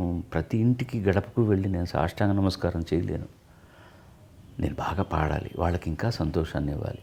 కానీ ఒక జన్మ చాలదు కదా. దేవుని కోరుకుంటాను నాకు మళ్ళీ బాలసుబ్రహ్మణ్యంగానే జన్మేయమని. దీంట్లో మళ్ళీ ఒక చిన్న లంకి ఉంది. నేను ఇంకో జన్మలో బాలసుబ్రహ్మణ్యంగా పుట్టినా వీళ్ళందరూ మళ్ళీ పుడతారా ఇలాగే? వాళ్ళు ఆ రుణాన్ని తీసుకుని అలాగే వెళ్ళిపోతారు. వీళ్ళందరూ కూడా పుట్టాలి, నేను పుట్టాలి. ఇది సాధ్యం అవుతుందా లేదో తెలియదు, కానీ అంటే అంత గంభీరమైనటువంటిది నా కోరిక. ఎందుకు వినయంగా ఉండడానికి అవకాశం లేదండి. ఏమి చేసుకున్నాం మనం, నాకు ఇప్పుడు కూడా అర్థమైపోతుంది గుండె. ఎంత ప్రేమ, ఎంత గౌరవం, ఎంత మంచి జన్మిచ్చాడు దేవుడు. మీరు చెప్తుంటే ఇక అసలు మాటలే లేవు. ఒక్కటి మటుకు తెలుగు వాడినైనా కానీ నేను ఒక్క కమెంట్ చేయాలనుకుంటున్నానండి. మీ అభిమానులందరిలో కూడా కన్నడ ప్రజల అభిమానం అతి తీవ్రమైందండి. కొన్నాళ్ళు చెప్పడానికి నేను ఇబ్బంది పడేవాడిని. మిగతా వాళ్ళు కోపం వస్తుందేమో, అందరూ నన్ను ముద్దుగా చూసుకుంటున్నారు, ఎందుకు వీళ్ళ దగ్గర అంటే మేము కాదా అని. ఎందుకంటే నిన్న ఫేస్బుక్లో ఇండియా గెలవగానే బ్రావో ఇండియన్ టీమ్ అని నేను పెట్టగానే అందరూ సంతోషంగా పెడుతూ ఎవరో ఒకరు మీకు క్రికెట్ అయినా గేమ్ లేదా, ఇంకా మన junior hockey team world cup గెలిచారు అది పెట్టాను, అది ఆయన చూడలే. ప్రతి వాళ్ళు మనిషి అన్నవాడికి ఎప్పుడు ఇందులో ఎక్కడన్నా ఇబ్బంది ఉందా, నెగటివిటీ ఉందా అని ఆలోచిస్తారు తప్ప, అరే వీళ్ళు బాగా ఆడారు మన అన్నాను కానీ మనం కూడా చప్పట్లు కొడదామని ఆలోచించరు. అంటే వీడనా గొప్ప, వాళ్ళు కాదా, అలా నెగటివ్గా ఆలోచించేవాళ్ళు చాలామంది ఉంటారు. ఇప్పుడు మీరు అన్నట్టుగా అది చెప్పడానికి కొన్నాళ్ళు నేను సంశయించేవాడిని, కానీ ఇప్పుడు వీటికి నేను చాలా అతీతున్నాయని. ఎందుకంటే కొన్ని ఉన్నటువంటి శృంఖలాలన్నీ మెల్లమెల్లగా తెంచుకుంటూ నేను విశ్వమానవుని అవుతున్నాను. అలాంటప్పుడు చెప్పకుండా ఉంటే అవతల వాళ్ళకి ద్రోహం చేసిన వాడిని కూడా అవుతాను. కారణం ఏంటో నాకు తెలియదు. ఇప్పుడు నన్ను తెలుగు వాళ్ళు ప్రేమిస్తారు, తమిళీయులు ప్రేమిస్తారు, మలయాళీలు ప్రేమిస్తారు, అండ్ నార్త్లోనూ ప్రేమిస్తారు. కానీ ఈ కన్నడిగులకు అది ఆ పిచ్చి ఏమిటో తెలియదండి. నేను రోడ్లో నిలబడి మీరు అన్నట్టు ఆ బస్సు కింద పడిపోంటే వాడు నమస్తే గురువు అని వెళ్ళి పడిపోతాడు. అవును, ఖచ్చితంగా. అది ఎందుకో నాకు తెలియదు, కారణం ఏంటో. అన్ని మంచి పాటలు ఇచ్చారు. ఎవరైనా అంటే వాళ్ళు చాలా భాషా ప్రియత్వం ఎక్కువగా ఉన్నవాళ్ళు, వీరశైవులు కూడా ఎక్కువగా అక్కడే ఉన్నారు. వాళ్ళు భాష మీద విపరీతమైనటువంటి ఒక వీరాభిమానం ఉన్న వ్యక్తులు. మరొకరు వచ్చి వాళ్ళ టెరిటరీలోకి ఎంట్రీ అయితే ఒప్పుకునేవాళ్ళు కాదు. కానీ అలా కాదు, సంగీతపరంగా జానకి గారు, పిబి శ్రీనివాస్ గారు వీళ్ళందరికీ కూడా పెద్దపీట వేశారు. కానీ వాళ్ళకంటే ఒక్క అంగుళం నాకు కొంచెం ఎక్కువ వేశారేమో అనిపిస్తుంది. కారణం ఏమైనా కావచ్చు, అది వేరే విషయం. సర్వే జరిగింది, బహుశా మీకు తెలిసే ఉంటుంది అనుకుంటాను. రాజ్ కుమార్ గారి తరువాత అత్యంత ప్రజాదరణ కలిగిన కళాకారుల్లో మీరు రాజ్ కుమార్ గారి ఒకరుగా ఉండొచ్చండి. ఎందుకంటే విష్ణువర్ధన్ వీళ్ళందరినీ కూడా చేస్తారు, అంత మర్యాదిస్తారు నాకు. ఎందుకంటే రాజ్ కుమార్ పిల్లలు కూడా ఇప్పుడు ఎక్కడ కనపడ్డా వచ్చి కాళ్ళకు దండం పెట్టి ఒక చిన్న అన్నలాగానే చూసుకుంటారు. రాజ్ కుమార్ గారికి పాడే అవకాశం వచ్చిందా అండి? 5-6 పాటలు పాడాను ఆయనకి. ఇది కాదు గొప్ప విషయం, రాజ్ కుమార్ గారు నాకు పాడారు, అది గొప్ప విశేషం. రాజ్ కుమార్ గారికి ఇప్పుడు ఘంటసాల గారు నాగేశ్వరరావు గారికి రామారావు గారికి పాడుతున్నప్పుడు మరొకరు పాడడం ఎంత కష్టమో నాకు అంత కష్టమైంది. వారు పరమపదించిన తర్వాత కూడా జనం అంగీకారం ఇద్దరి మొహాల మీద నా గొంతుకు వినిపించడానికి తెర మీద చాలా కాలం పట్టింది. సరే దాని కృషి నాదేదో ఉంది, ఆ కథ అందరికీ తెలిసింది. రాజ్ కుమార్ గారు అంటే పిబి శ్రీనివాస్ అంటే రాజ్ కుమార్ గారే. అలా వాళ్ళిద్దరు ఇప్పుడు ఘంటసాల రామారావు నాగేశ్వర గారు లాగా ఐక్యమైపోయారు. ఆయన చాలా గొప్ప గాయకుడు. రాజ్ కుమార్ గారు చాలా ట్రైన్డ్ సింగర్, ఆయన నేషనల్ అవార్డు విన్నర్ ఆల్సో. చాలా సంప్రదాయ సంగీతాన్ని పాడగలరు, సినిమా సంగీతాన్ని పాడగలరు. ఒక సినిమా చేశాను, అల్లుడు గారు అని తెలుగులో వచ్చింది కదా, మామగారు. అందులో దాసనారాయణరావు గారు వేసిన పాత్రని తమిళంలో జనకరాజ్ అది మొదట ఆధారం, అది తర్వాత తెలుగులో చేశారు, కన్నడంలో నేను చేశాను. ఓం సాయి ప్రకాష్ గారు డైరెక్టర్. దానికి మ్యూజిక్ కూడా నేనే చేశాను. అల్లుడి పాత్ర శశికుమార్ అనే తెలుగు అబ్బాయి, బట్ కన్నడంలో చాలా ప్రముఖ హీరో అప్పుడు. నేనేమన్నానంటే డైరెక్టర్ తోటి, అతనికి 3 పాటలు ఉన్నాయి, ఈ పాత్ర నేను ధరిస్తున్న పాత్ర కూడా 2 పాటలు ఉన్నాయి, నేను అతనికి పాడి నాకు పాడుకోవడం న్యాయం కాదు, నా పాటలు నేను పాడుకుంటాను, అతనికి రాజేష్ లాంటి మంచి సింగర్స్ ఉన్నారు, అతని చేత పాడిస్తామంటే ఒప్పుకున్నారు. నిర్మాత ఒప్పుకున్నాడు, దర్శకుడు ఒప్పుకున్నాడు. కానీ ఆ అబ్బాయి ఒప్పుకోలేదు, శశికుమార్. నాకు మీరేం చేస్తారో నాకు తెలియదు, నేను మీ గొంతు పెరిగిన వాడిని, మీరు సడన్గా ఇప్పుడు నాకు నేను వేరే వాళ్ళ చేత పాడిస్తుంటే నేను ఒప్పుకోను, నేను ధర్నా చేస్తాను, నాకు మీరే పాడాలి. వెళ్ళిన తర్వాత ఎట్లా నచ్చ చెప్పండి అయ్యా అన్నాను డైరెక్ట్. లేదు సార్, మూర్ఖుడు సార్, వింటం లేదు సార్ అతను అన్నాడు. సరే అయితే నేనే అతని దారికి వస్తాను, అతని పాటలు నేను పాడతాను, నా పాటలు ఇంకెవరు పాడాలి, అంత మంచి పాటలు ఉన్నాయి, నా అదృష్టం బాగుంటే రాజ్ కుమార్ గారిని అడుగుదాం అని అనుకొని నేను అడిగాను, డైరెక్ట్లు అడిగాను. ఆయన, మహాప్రభు మీరు చాలా మీకంటూ ఒక పెద్ద సేనే ఉంది ఇక్కడ, మీరు చాలా బాగా యాక్ట్ చేస్తున్నారు కూడాను, మీరు ఇంత బాగా పాడుతూ మీకు వేరే గాత్రం నేను పాడితే రేపు వాళ్ళు ఒప్పుకోలేదంటే మాత్రం నా పరువు పోతుంది, మీ పరువు పోతుంది, మీరు అసలు గాయకుడు, నేను యాక్టర్ అయ్యే గాయకుడు అయ్యాను, మీరు గాయకులే యాక్టర్ అయ్యారు. ఒక గాయకుడికి నేను ప్లేబ్యాక్ పాడే, అంత పేరున్న గాయకుడికి ప్లేబ్యాక్ పాడే సాహసం నేను చేయలేనన్నారు. ఎంత చెప్పినా ఒప్పుకోలేదు ఆయన. నేను ట్రాక్స్ నేను పాడేసుకున్నాను, నా పాటలవి. మేము షూటింగ్కి వెళ్తున్నాను అన్నగారు, ఆ ట్రాక్స్ ఫలానా స్టూడియోలో ఉన్నాయి, క్యాసెట్లు మీకు ఇచ్చాను, మీరు పాడేదాకా ఆ సినిమా రిలీజ్ కాదు, ఇంకా మీ దయ అని ఆయన ఎంత వారిస్తున్నా వెళ్ళిపోయాం. ఆయన ఆలోచించి ఇది ఇంక వీళ్ళు ఒప్పుకునేటట్లు లేరని ఆయనే రికార్డింగ్ స్టూడియోకి వెళ్ళి, నేను లేను, ఆ పాట నేను ఎలా పాడానో దాన్ని ఆయన పాడి, ఆ తర్వాత ఏదో పాడాను, నాకేమో మీరు పాడినట్లు లేదు, బాగాలేకపోతే నన్ను ఏమీ అనుకోకండి అని పారితోషికం తీసుకోకుండా ఆ పాటలు ఒక్క లైన్ వీలు. దీపావళి దీపావళి తనానా తరాననా తననా తననా ఇదొకటి. తర్వాత అల్లుడి క్షేమం కోసమని తీర్థయాత్రలు చేస్తూ వెళ్తాడు ఎత్తున. కన్నప్ప కొట్టను ఖండను తరితాని నానన శివనే హరనే అని ఓ పాట, ఈ 2 ఆయన పాడారు. నాకు ఆ సినిమాలో అన్ని పాటలు హంసలేఖ రాసి. ఇప్పుడు ఒక పొసెసివ్నెస్ చాలామంది హీరోలు మేమే చూపిస్తారు, మాకు బాలుగారే పాడాలి, అది ప్రేమతోనే. ఇప్పుడు సల్మాన్ ఖాన్ బాలుగారే కావాలి, దాదాపు 10 ఏళ్ల పాటు ఆయన నోటి నుంచి వచ్చిన ప్రతి పాట మీదే. అట్లాగే రజనీకాంత్, చిరంజీవి గారు, ఇలా చాలామంది ఒక వ్యక్తిగతమైన ప్రేమను కూడా మీ మీద పెంచుకున్నారు కదా, అది మీకు ఎలా అనిపిస్తుందండి? సార్ అంతే, నేను సల్మాన్ ఖాన్కి 10 ఏళ్ళు ఏం పాడలేదండి, ఒక 4-5 సంవత్సరాలు పాడుంటాను. 91 to 97 or something like that I have song. Because అతని కెరీర్ నాతో ప్రారంభమైంది, పీపుల్ ఐడెంటిఫై చేశారు. తర్వాత అక్కడ నార్త్లో వాళ్ళ సింగర్స్ వచ్చిన తర్వాత ఇప్పుడు నేను అస్సలు పాడలేదు, అతను బోల్డ్ సినిమాలు చేశారు, నేనేం పాడలేదు. అలాగే సార్, ఎవరైనా కూడాను ఒక అలవాటు అయిపోయిన తర్వాత వాళ్ళ పెర్ఫార్మెన్స్కి నా గాత్రం దోహదం చేస్తోంది అనుకున్నప్పుడు, నేను పాడడం వల్ల వాళ్ళ పెర్ఫార్మెన్స్కి కూడా ఒక కొత్త డైమెన్షన్ దొరుకుతుంది అనుకున్నప్పుడు కోరుకోవడంలో తప్పేం లేదు. ఇక్కడ పొసెసివ్నెస్ అనేది వైయక్తికం కాదు. నేను చాలా బాగా పాడతాను ఉన్నమాట, ఇప్పుడు కూడా నేను చాలా బాగా పాడతాను కాబట్టి వాళ్ళ పర్ఫార్మెన్స్కి అది ఆలంబన అవుతుంది కాబట్టి నేను కావాలని కోరుకున్నాను. మీరు ఒక నిమిషం, మీరు అనుకుంటున్న ఈ హీరోలందరూ ఇప్పుడు నా చేత ఎందుకు పాడించుకోవట్లేదు? మిమ్మల్ని నేను ఇంటర్వ్యూ చేస్తున్నాను, చెప్పమానండి. చాలామంది ఆ తర్వాత సినిమాలు యాక్ట్ చేస్తూనే ఉన్నారు కదా. ఇప్పుడు ఉన్నటువంటి లబ్ధ ప్రతిష్ఠలైన ఆర్టిస్టులందరికీ నేను పాడాను, వాళ్ళు మొదలుపెట్టినప్పటి నుంచి పాడుతూనే ఉన్నాను. గత 7-8 ఏళ్ళుగా వాళ్ళు బాలుగారే కావద్దు అని ఎందుకు అనుకుంటున్నారు? కారణం ఒకటే ఉండాలి, నేను బాగా పాడలేని దశలోనన్నా ఉండాలని వాళ్ళు అనుకోవాలి. కాదు, నేను అలా లేను, ఎందుకంటే అలా ఉన్న దశ వస్తే నేను వెళ్ళిపోతాను. ఇది కాలచక్రంలో జరిగే మామూలు పరిణామం అంతే. కొత్త వాళ్ళు ఎవరైనా వచ్చినప్పుడు వాళ్ళ అవకాశం ఇవ్వడానికి పాత వాళ్ళని పక్కకు పెట్ట తప్పదు. ఇప్పుడు రజనీకాంత్, చిరంజీవి అన్నారు, వాళ్ళతో ఆగిపోయిందా ప్రపంచం? నాగేశ్వరరావు, రామారావు గారు తాగిందా? ఇంకోళ్ళు వచ్చారు వస్తూనే ఉంటారు. అలాగే ఈ సాంకేతిక శాఖలో కూడా కొత్త వాళ్ళు రావాల్సి వస్తుంది. ఇక్కడే నేను కనుక్కున్నది ఒకటే సార్, సినిమా పరిశ్రమలో ఎవరు ఎవరికి ఫేవర్ చేయరు. మీతో పని ఉంటేనే, ఇది నేను కంప్లైంట్గా చెప్పట్లేదు, నేను కెమెరా వంక చూసి చెప్తున్నాను. ఇప్పుడు వాళ్ళు నన్ను పిలవలేదని నేను కంప్లైంట్ చేయలేదు. I'm not doing it. ఇది సహజమైనటువంటి పరిణామం. బట్ వన్ థింగ్, అలాగని చెప్పి నన్ను నేను తక్కువ చేసుకోవడానికి ఇష్టపడను. నా చేత పాడించుకోకపోవడం అనేటటువంటిది వాళ్ళ నష్టం, వాళ్ళ నష్టం, దురదృష్టం అన్న నేను. మీరు ఎవరు పాడినా సరే నెక్స్ట్ అదే పాట నేను పాడితే ఎలా ఉంటుంది నాకు తెలుసు. అలాగని చెప్పి నేనే పాడాలి ఇంకెవరికి ఇవ్వకూడదని కాదు. కాలంతో పాటు కొత్త గొంతుకులు వస్తున్నాయి కాబట్టి, ఒక సంగీత దర్శకుడు వాళ్ళు కావాలని కోరుకుంటున్నారు కాబట్టి వాళ్ళతో వాళ్ళు ప్రయాణం చేయడం సహజం. వాళ్ళకు అవకాశం రావాలి. But I want to ascertain, ఒక పాయింట్ చెప్పదలుచుకుంది ఏంటంటే, నేను గతంలో వాళ్ళకి ఎలా పాడగలిగానో ఇప్పుడు కూడా అలా పాడగలను.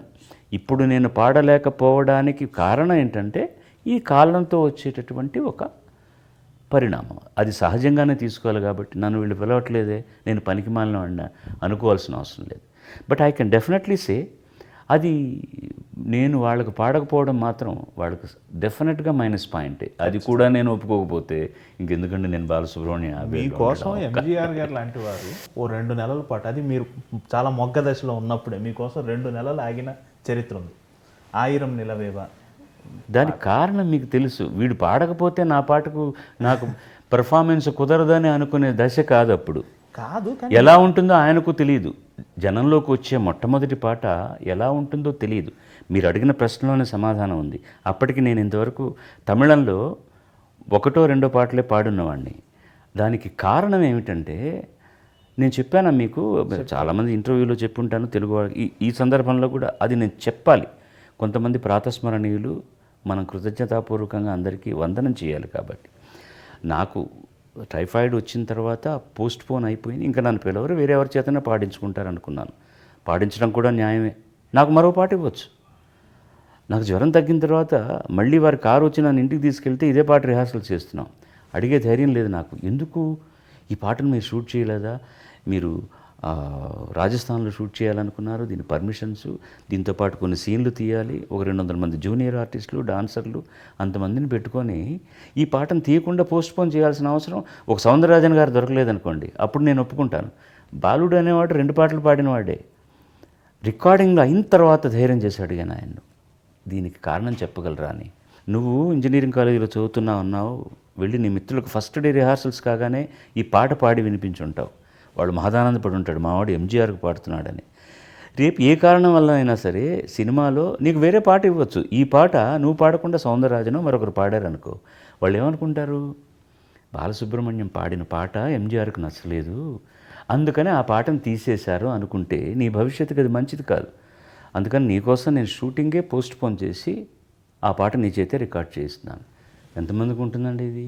ఇది ఆయన గొప్పతనం తప్ప కావాలని కోరుకోవడం. అప్పుడు నేనేదో ఇంకొక 15 సంవత్సరాలు అయిన తర్వాత ఈ పాట బాలువే పాడాలని అనుకోవడంలో అర్థం ఉంది. నేను ఇంకా అసలు ప్రూవే కాలేదు అప్పటికి.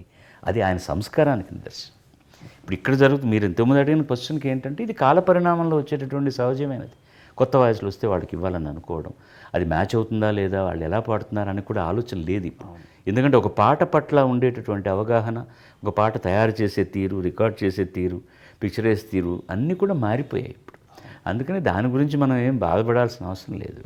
నాకు వచ్చే పాట నాదైతే పివి శ్రీనివాస్ గారు చెప్పినట్టు గానే గానే పే లిఖా హై గానే వాలేకి నామ్. ఆయన ఎంత అందంగా చెప్పారు. ప్రతి పాట మీద, ప్రతి బియ్యపు గింజ మీద ఎలా రాసి ఉంటుందో ఎవడు తినాలని, ప్రతి పాట కూడా ఇది ఎవరికి సంబంధించిందో, ఎవరికి చేరాలన్నో దేవుడు రాసి పెట్టే ఉంటాడు. నా పాట అయితే దాన్ని అవ్వడు కాదని లేడు, అది నాకే వస్తుంది. అంటే యాదృచ్ఛికంగా ఆ పాట ప్రస్తావన వచ్చింది కాబట్టి ఆ పాటలో యాక్ట్ చేసిన వారు జయలలిత గారు, ఎంజీఆర్ గారు. ఇటీవలే వారు పరమపదించటం, వారితో ఉన్న అనుబంధం చాలా తక్కువ అండి. గొప్ప అనుబంధం ఏంటంటే, ఆవిడ సినిమాలో 4 పాటలు పాడే సినిమాల్లో ఒక్క షోలో 3 డ్యూయెట్లు, ఆ 3 డ్యూయెట్లు నాతోనే పాడారు.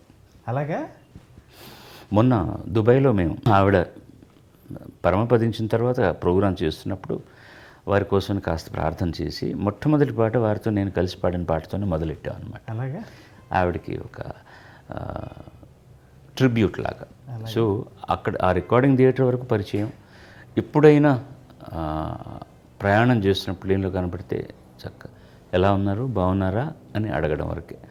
ఆవిడ ఇచ్చినప్పుడు తమిళనాడు గవర్నమెంట్ అవార్డు తీసుకుంటున్నప్పుడు కులాసాగా ఉన్నారా అనేవారు, అంతే తెలుగు తప్ప. మాతృభాషగా ఉన్న వాళ్ళతో ఆవిడ తెలుగే మాట్లాడేవారట కదా. తెలుగు మాతృభాష అయి ఉండి మాట్లాడేవాళ్ళు తెలుగు కంటే చాలా బాగా మాట్లాడేవాళ్ళు. అవును. నెల్లూరులో ఒకసారి మన నంది అవార్డ్స్ ఫంక్షన్ జరిగింది. దాంట్లో నాకు అవార్డు వస్తే ఆవిడని ముఖ్య అతిథిగా, అప్పుడు తమిళనాడు ముఖ్యమంత్రిగా ఉన్నప్పుడు మన జనార్దన్ రెడ్డి గారు అప్పుడు ముఖ్యమంత్రి, ఆవిడని ఆహ్వానిస్తే ఆవిడ అక్కడ మాట్లాడిన పద్ధతికి, నేను సుందరామూర్తి నా పక్కన ఉన్నాడు, ఏమిటయ్యా ఇది ఆవిడది. మా ఉపాధ్యాయులందరూ నాకు తెలుగు నేర్పించిన పద్ధతి, ఆహా. నెల్లూరుతో నాకు నా జన్మతో ఉన్నటువంటి ఒక సంబంధం మూలకంగా ఇక్కడికి పిలిస్తే నేను తప్పకుండా వస్తానని చెప్పి వచ్చానని చెప్పి.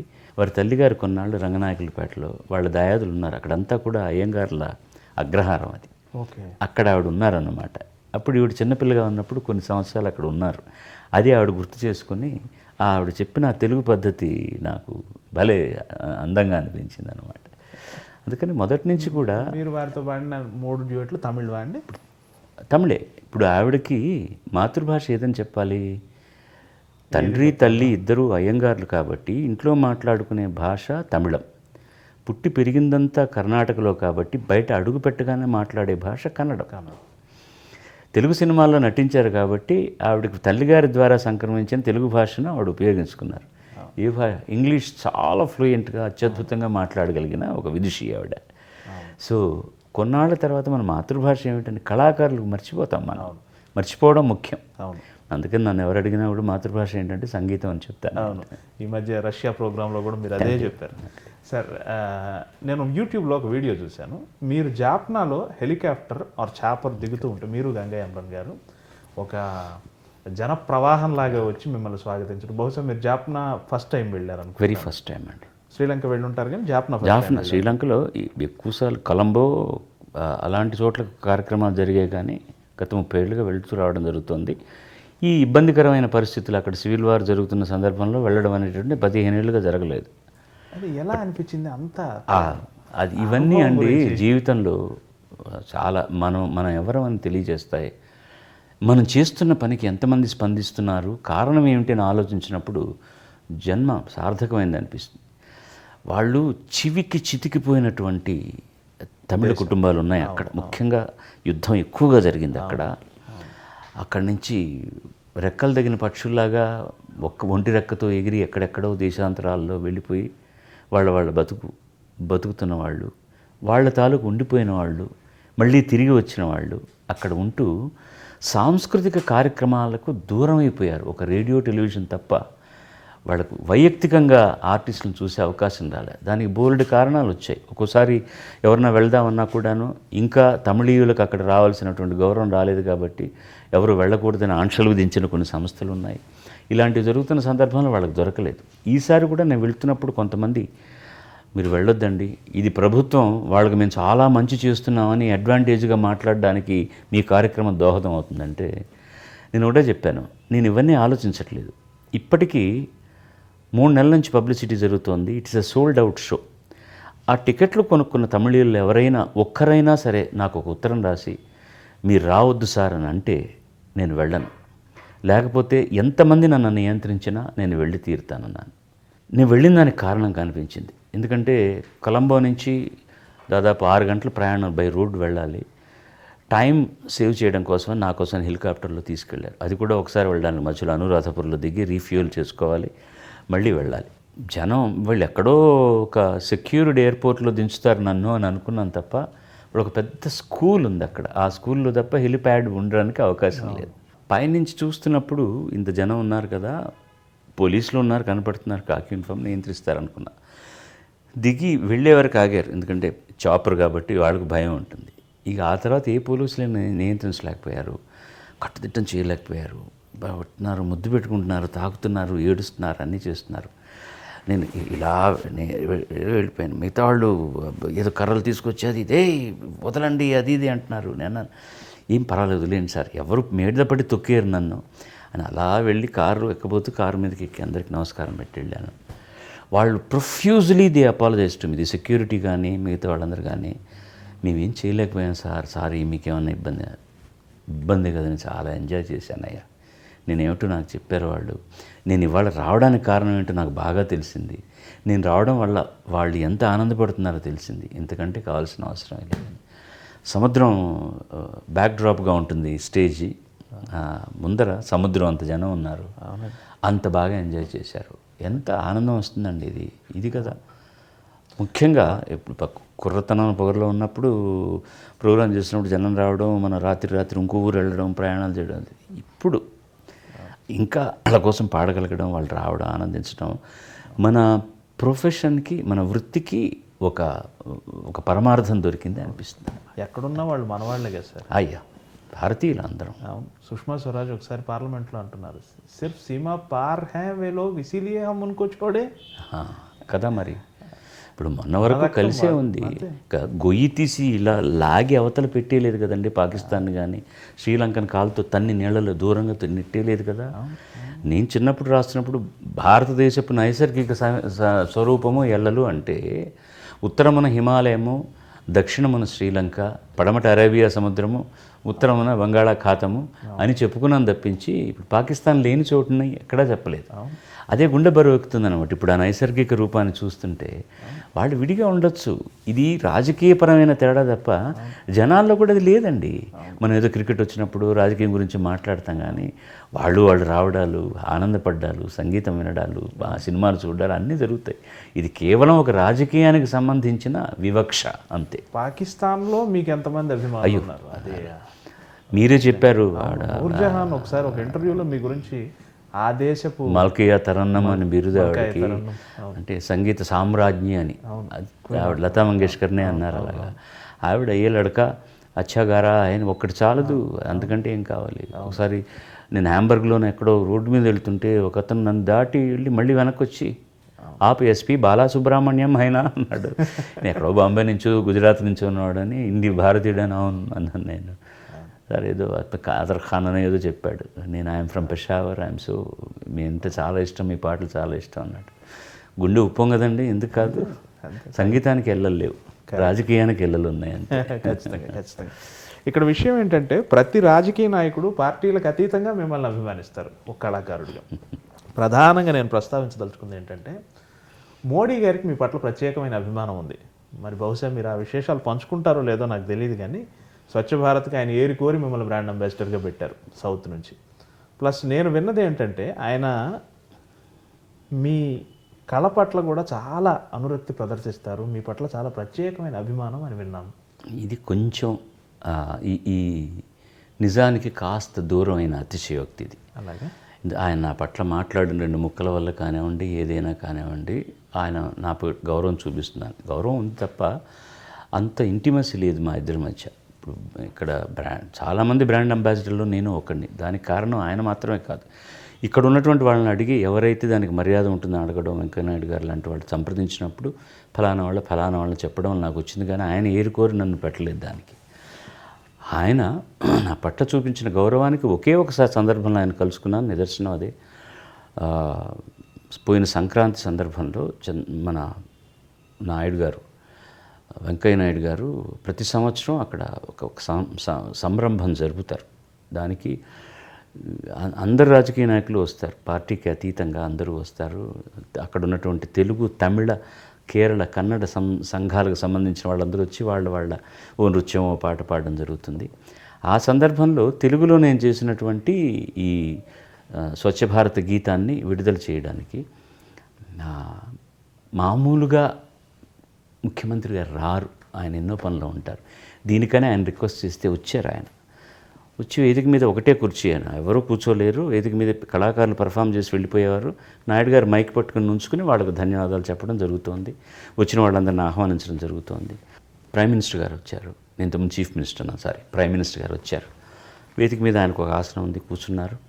కూర్చుని ఆయన మాట్లాడిన తర్వాత, ఆయన చాలా ముక్తసరిగా మాట్లాడిన తర్వాత అందరికీ శుభాకాంక్షలు తెలిపిన తర్వాత ఇది ఆయన చేత విడుదల చేయించి అది ప్లే చేశారు.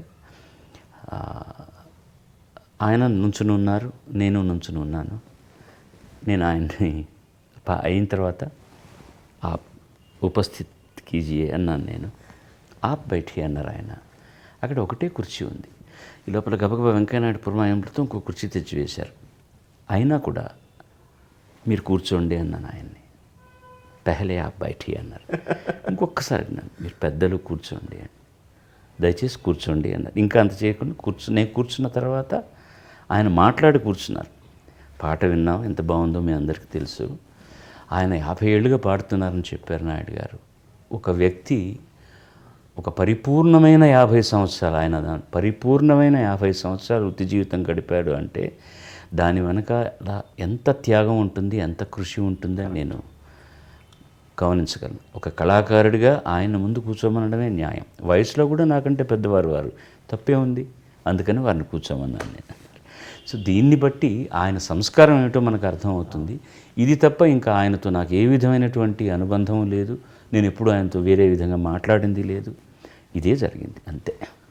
ఆ గౌరవం ఆయన ఇచ్చారు కాబట్టి గర్వపడుతున్నాను, సంతోషపడుతున్నాను. ఒక సందర్భంలో జావేద్ అఖ్తర్ లతా మంగేష్కర్ గారి గురించి ఒక మాట అన్నారు. She has invested her life to music. Yes, ఆవిడ తన జీవితాన్ని పెట్టుబడిగా పెట్టి, అత్యద్భుతమైనటువంటి ఒక నిర్వచనం లతా మంగేష్కర్కి. డబ్బు పెట్టుబడిగా పెట్టచ్చు, సమయం జీవితాన్ని పెట్టుబడిగా కదా. 13 సంవత్సరాలప్పుడు తండ్రి చనిపోగానే ఉన్న కుటుంబాన్ని బాధ్యత అంతా నెత్తిన వేసుకొని ఆవిడ యాక్ట్ చేయడానికి కూడా వెనుకాడకుండా చిన్న చిన్న పాత్రలు ధరిస్తూ కోరస్సులు పాడుతూ చివరి వరకు జీవితాన్ని త్యాగం చేసింది. ఆవిడ ఇల్లాలు కాలేదు. అవును, అందరినీ నిలబెట్టి కుటుంబంలో ఉన్న ఒక్క తమ్ముడిని, మిగతా చెల్లెళ్ళందరినీ కూడా వాళ్ళని సుస్థిరంగా నిలబెట్టి అలా హాయిగా ఒక భీష్మాచార్యుడిలాగా 50 ఏళ్ల పరిపూర్ణ వృత్తి జీవితం అన్నారే. అవునండి, దీన్ని నేను అలాగే చూస్తున్నాను సార్. మీరు కూడా మీ జీవితాన్ని పెట్టుబడిగా పెట్టారు. కానీ సార్, ఇది నేను చేయవలసిన అగత్యం నాకున్న కారణం వేరే. మొట్టమొదటి నేను చెప్పాను కదా, 10 పాటలు పాడితే కానీ నేను 10 పాటల పైన పాడలేను అని. నా మీద వాళ్ళు చూపిస్తున్న దీన్ని నేను కొంచెం దీన్ని సీరియస్గా తీసుకొని, దీంట్లో మనకి ఈ వృత్తిలో ఇంకా చదువులోకి వెళ్ళలేమని తెలిసిపోయింది కాబట్టి దీంట్లో నేను ఎంత దూరం వెళ్ళగలనో, ఎంత బాగా చేయగలనో చేయాలని కృషితో చేశాను. దానికి కొన్ని త్యాగాలు చేయాల్సి వస్తుంది. సంసార జీవితానికి దూరంగా ఉంటాం, పిల్లల్ని ఎదుగుదలను చూడలేము, ఇవన్నీ ప్రతి వాళ్లకు జరిగేదే. బట్ ఆవిడతో పోల్చడానికి మనకు అధికారం లేదు. ఆవిడ వృత్తిని స్వీకరించడానికి ముందరే బాధ్యత స్వీకరించాల్సి వచ్చింది. నాకు ఎవరైనా అవకాశం ఇవ్వండి, నేను వేషాలు కూడా వేస్తానంటే రోజుకు 2 రూపాయలు వచ్చినా కూడా కుటుంబం కోసం ఖర్చు పెట్టడానికి మొదలెట్టి ఆవిడ సంగీతం నేర్చుకుని ఇంకా ఎవరూ అలాంటి గాయనమని లేరు అన్నట్టుగా ఆవిడ తయారైంది. నేను వృత్తిలోకి వచ్చిన తర్వాత నేను పరిణతి సాధించాలి కాబట్టి నేను చిన్న చిన్న త్యాగాలు చేయడం అనేటటువంటిది ఎవరైనా చేసేది. ఆవిడ అలా కాదు. 13 ఏళ్ళు ఏం జీవితం చూసి ఉంటుంది ఆవిడ. తర్వాత ఆవిడ పెద్ద లగ్జరీ కార్లో ఉండొచ్చు. ఇప్పుడు కూడా ఆవిడ ఉండే చూస్తే ఒక 3 బెడ్రూమ్ అపార్ట్మెంట్, చాలా సాదాసీదాగా ఉంటుంది. ఎక్కడ పెద్ద విల్లాలు బంగ్లాలు కొనుక్కొని ఉండలేదు ఆవిడ. అవునట సార్. ఇప్పుడు ప్లేబ్యాక్ సింగర్గా ఒక దాన్ని ఏమంటారు, మెహబూబ్ గులూకార్ అంటారు హిందీలో, అట్లా స్టార్ సింగర్ అనే ఒక కాన్సెప్ట్ ఉండేది. లతా మంగేష్కర్, ఆశా భోంస్లే, సుశీలమ్మ గారు, మీరు, బాలు గారు, ఘంటసాల గారు, మహమ్మద్ రఫీ, జేసుదాస్. ఆ శకం అయిపోయిన తర్వాత మెహబూబ్ గులూకార్, ఈ స్టార్ సింగర్ అనే కాన్సెప్ట్ ఎందుకు పోయింది? ఇక ఎందుకు మీ స్థాయికి మిగతా వాళ్ళు ఎవరు రీచ్ కాలేకపోతున్నారండి? స్టార్ ఛానల్లో వచ్చే స్టార్ సింగర్లు అంటున్నారు కదా. అలా కదా నా ఉద్దేశం. I was just making it lighter weight. కష్టం సార్ అది. కారణం ఏంటంటే, ముఖ్యంగా ఒక కొత్త నేపథ్య గాయన్ని తీసుకుంటే వాళ్ళకి ఎక్కువ అవకాశాలు ఇచ్చి వాళ్ళకి పదును పెట్టి వాళ్ళ చేత మంచి జాబ్ని రాబట్టాలని తాపత్రయం ఉండేది. ఇప్పుడు చాలామంది సింగర్స్ వచ్చారు, టాలెంటెడ్ సింగర్సే వచ్చినా ఏమవుతుందంటే, ఏదో వెరైటీ అనేటటువంటి ఒక మాటను వాడుతూ ఒకే సినిమాలో ఒక హీరోకి 4 సింగర్ చేత పాడిస్తున్నారు. అది కూడా పర్వాలేదు, గతంలో కూడా 1-2 సార్లు జరిగాయి. ఒకే పాటను 3 పాడడం ఏంటి? అది కూడా ఫ్యాషన్ అయిపోయిన రీతిలో.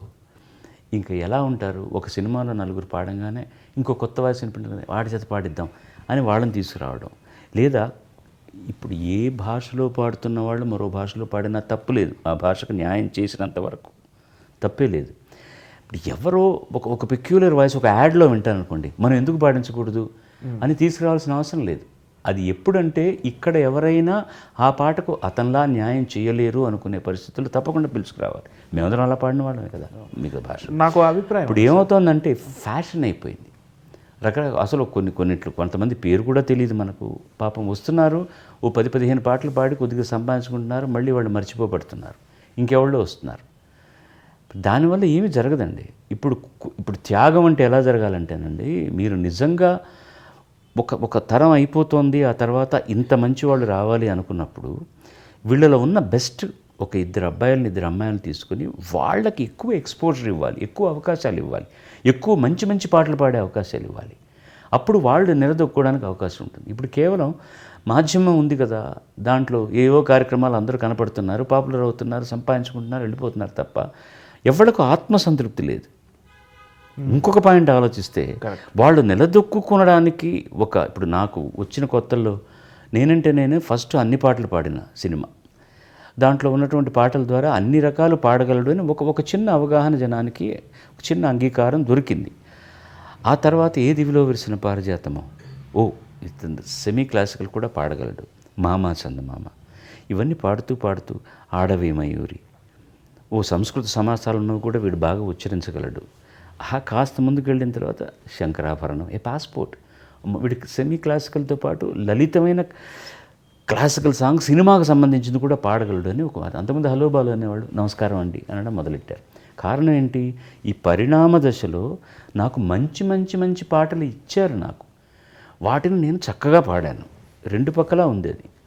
ఇప్పుడు అలాంటి సందర్భోచితమైన పాటలు ఎక్కడున్నాయండి? ఏ పాట ఇచ్చినా పాడగలిగేటటువంటి విజ్ఞానం ఉన్నటువంటి గాయని గాయకులు ఉన్నా కూడా నాలాంటి వాడికి దొరికినటువంటి మంచి పాటలు వాడికి దొరకట్లేదు. అది ఇచ్చే రికగ్నిషనే వేరే, అది ఇచ్చేటటువంటి మర్యాదే వేరే. ఇప్పుడు ఒకే రకం పాట 10 మంది పాడుతున్నప్పుడు అందులో వాడు పాడాడు కదా, ఇందులో వీడిని పాడిస్తామని అనుకుంటున్నారు తప్ప అలాంటి సందర్భం, ఆ సందర్భానికి తగిన పాట ఎక్కడొస్తున్నాయి? ఇవన్నీ కాలంతో వచ్చేటటువంటి మార్పులని సరిపెట్టుకోవాల్సి వస్తుంది. But still they can do it. ఒకటే కాదు, టెక్నాలజీ వచ్చిన తర్వాత ఎన్ని జరుగుతున్నాయి. కలిసి పనిచేయడం అనేటటువంటిది ఉండట్లేదు. నేను ఇక్కడ పాడతాను, శ్రేయ ఘోషాల్ బాంబేలో పాడుతుంది, లేదా శంకర్ మహాదేవన్ బాంబేలో పాడతాను, నేను మద్రాసులో పాడతాను. కలిసి పనిచేయడం అనేటటువంటి జరగడమే లేదు. కవి ఉండట్లేదు రికార్డింగ్లో. ఒక్కోసారి రాసిచ్చిన వాళ్ళు మ్యూజిక్ డైరెక్టర్ బాంబేకి వెళ్ళడానికి ఎవరో కొంతమంది మాత్రమే వెళ్తారు, కొంతమంది అసిస్టెంట్ డైరెక్టర్ని పంపిస్తాడు. ఆ సాంగ్ కాపీ తీసుకెళ్ళి అతనికి తెలిసిన తెలుగులో అది డిక్టేట్ చేస్తాడు, అతనికి తెలిసిన హిందీలో అతను రాసుకుంటాడు. ఇది దంత్యమా, ఇది చానా, సానా, జానా, జానా ఏమిటి తెలియదు. ఆ లైన్లో ఉన్నటువంటి అర్థాన్ని ఎక్స్ప్లెయిన్ చేసే కవి ఉండగలగాలి పక్కన. లేకపోతే నా 2వ పాట అయినటువంటి కన్నడంలోనే నేను రికార్డ్ చేసిన 2వ పాటే కన్నడం. నాకు కన్నడం భాష ఒకటి ఉందని తెలుసు, కానీ ఏమీ తెలియదు. భయపడ్డాను నేను. రంగారావు గారు, వేణు రంగారావు గారని, ఆయన మ్యూజిక్ డైరెక్టర్ కన్నడ సినిమాకి, తెలుగువారు, పిబి శ్రీనివాస్ గారికి కజిన్ బ్రదర్ ఆయన నేను పాడిన మొట్టమొదటి పాటకి వీణ వాయించడానికి వచ్చి నా పాట విని ఆయన సంతోషించి నాకు మొట్టమొదటి పాట ఇచ్చారు.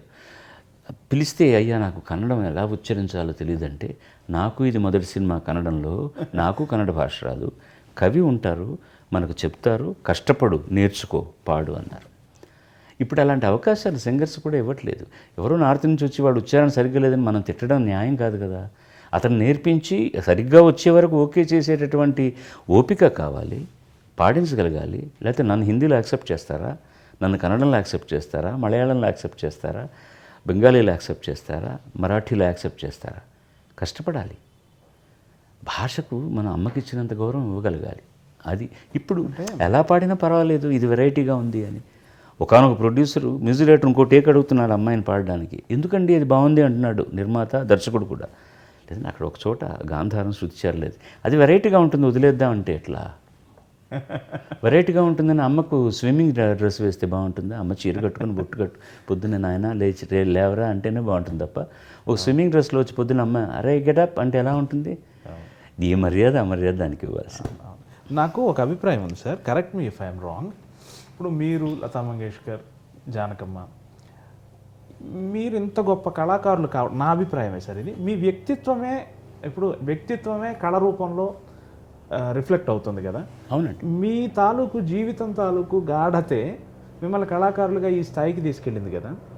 ఇప్పుడు వస్తున్న కొత్త వాళ్ళ వ్యక్తిత్వం అంత గాఢతకి చేరకపోవటం వల్లే వాళ్ళు మీ స్థాయికి రావడం లేదేమో సార్. మిమ్మల్ని అందరినీ కలిపి అంటున్నాను. వాళ్ళు ఒక స్థాయికి వచ్చిన తర్వాతే వాళ్ళ వ్యక్తిత్వం ఏంటని మనకు తెలుస్తుంది.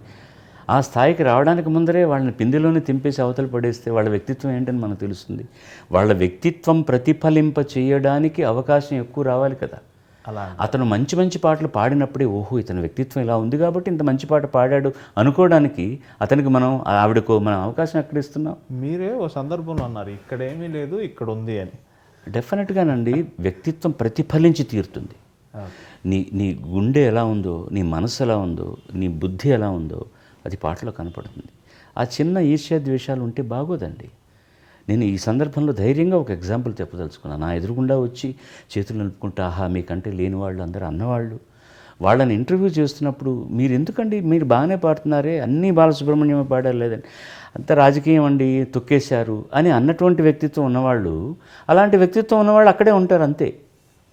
ఇప్పుడు నాకు యేసుదాస్ గారి కంటే బాగా పాడాలని తాపత్రయం ఉండాలి. నేను దాన్ని కృషి చేయాలి, బాగా పాడగలగాలి. యేసుదాస్ ఏం పాడుతున్నాడు, ఆయన పాటకు రాకుండా చేయడానికి నేను ఏదైనా ప్రయత్నం చేయగలనా అని ఆలోచిస్తే నువ్వు అక్కడే ఉంటావు. కానీ ఎవరిని రాలేం లేదు. నేను ఏమన్నా బస్ స్టాండ్కి వెళ్ళి ఈ రైల్వే స్టేషన్కి వెళ్ళి మనుషులను పెట్టే నువ్వు రావద్దా ఆగిపోయి ఇక్కడ అని ఎవరో పాడడానికి ముందు నా మాట చెప్తే వినే మ్యూజిక్ డైరెక్టర్లు నువ్వు సార్ నేను తప్ప ఎవరు పాడడానికి వీలేదు అంటే అప్పుడు నా గాత్రం ఎంత, నా స్థాయి ఎంత, నువ్వు కాదు ఇంకోటి పోరాని పక్కకు తోస్తారు. నేను నా స్థాయిని సంపన్నం చేసుకోవడం కోసం కష్టపడ్డానే తప్ప ఇంకొవరు రాకూడదు అనలేదు. మా సీనియర్ కళాకారులు కూడా నేరుగా సభల్లోనే అన్నాడు, అయ్యా ఘంటసాల గారు ఉన్నప్పుడు ఏదో కామెడీ పాటలు అవన్నీ మాకు ఇచ్చేవారు, కొంతమంది హీరోలకు పాడాం. ఇతను వచ్చిన తర్వాత సేనాధిపతి దగ్గర నుంచి సైనికుడి దగ్గర నుంచి రాజు దాకా ఇతనే పాడుతున్నాడు, మాకు రావట్లేదు అంటే నేను పాడిన పద్ధతి అది వాళ్ళకి నచ్చింది. నేను ఎవరికి ఎలా కావాలో అలాగ పాడాను. అది ఇప్పుడు కూడా ఆ గొప్పతనాన్ని నేను ఒప్పుకోకపోతే నాకు నేను ద్రోహం చేసుకునేవాడిని కాదండి. దాన్ని కూడా సవినయంగానే భరించాను తప్ప ఎక్కడా నేను ఒక తుల్యమైన మాట మాట్లాడలేదు. ఏదో వాళ్ళ మనసు నొచ్చుకుంది అన్నారని వాళ్ళే నా ఎదురుగుండా వచ్చి తమ్ముడు ఆహా నువ్వు పాడుతున్నట్టుగా ఎవరు పాడలేరు అన్నప్పుడు దాన్ని కూడా చిరునవ్వుతోనే స్వీకరించాను తప్ప నేనేనాడు ఏదో అది తర్వాత వాళ్ళ మానసిక పరిపక్వత అలాంటిది.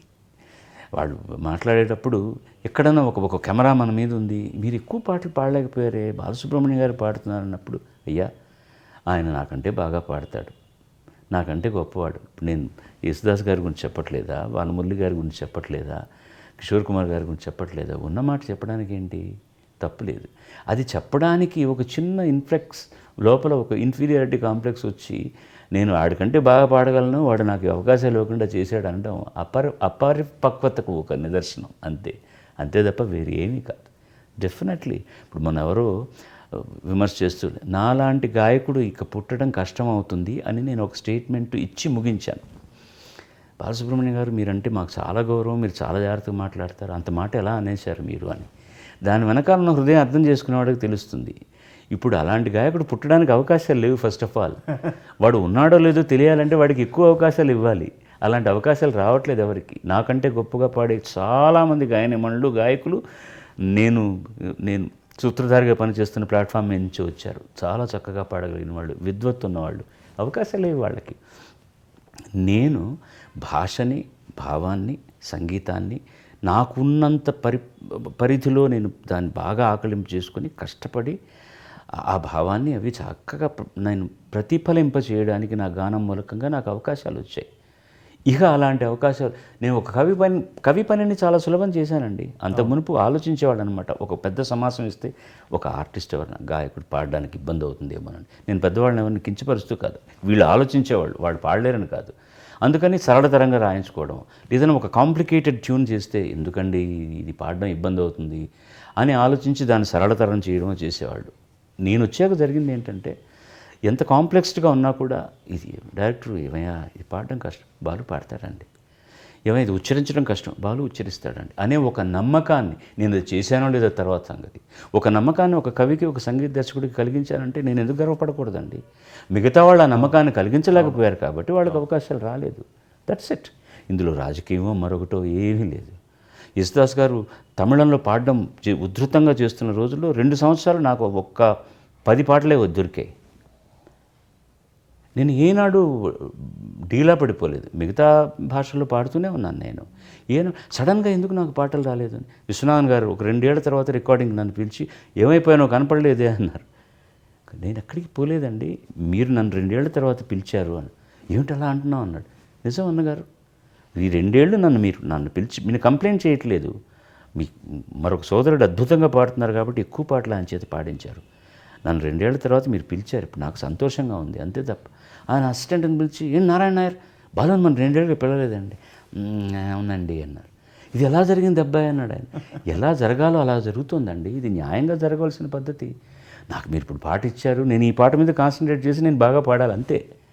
మిగతా ఎవరెవరో పాడేస్తున్నారు అనుకుంటే ఆ సందర్భంలో వాళ్ళకు ఉన్నటువంటి విద్వత్తు దాన్ని కారణం పెట్టుకుని ఓ 2 పాటలు అత్యద్భుతంగా హిట్ అయిపోయాయి. కాబట్టి అదే ఎంజీఆర్ గారు, అదే శివాజీ గారు అందరూ ఆయన చేత పాడించారు.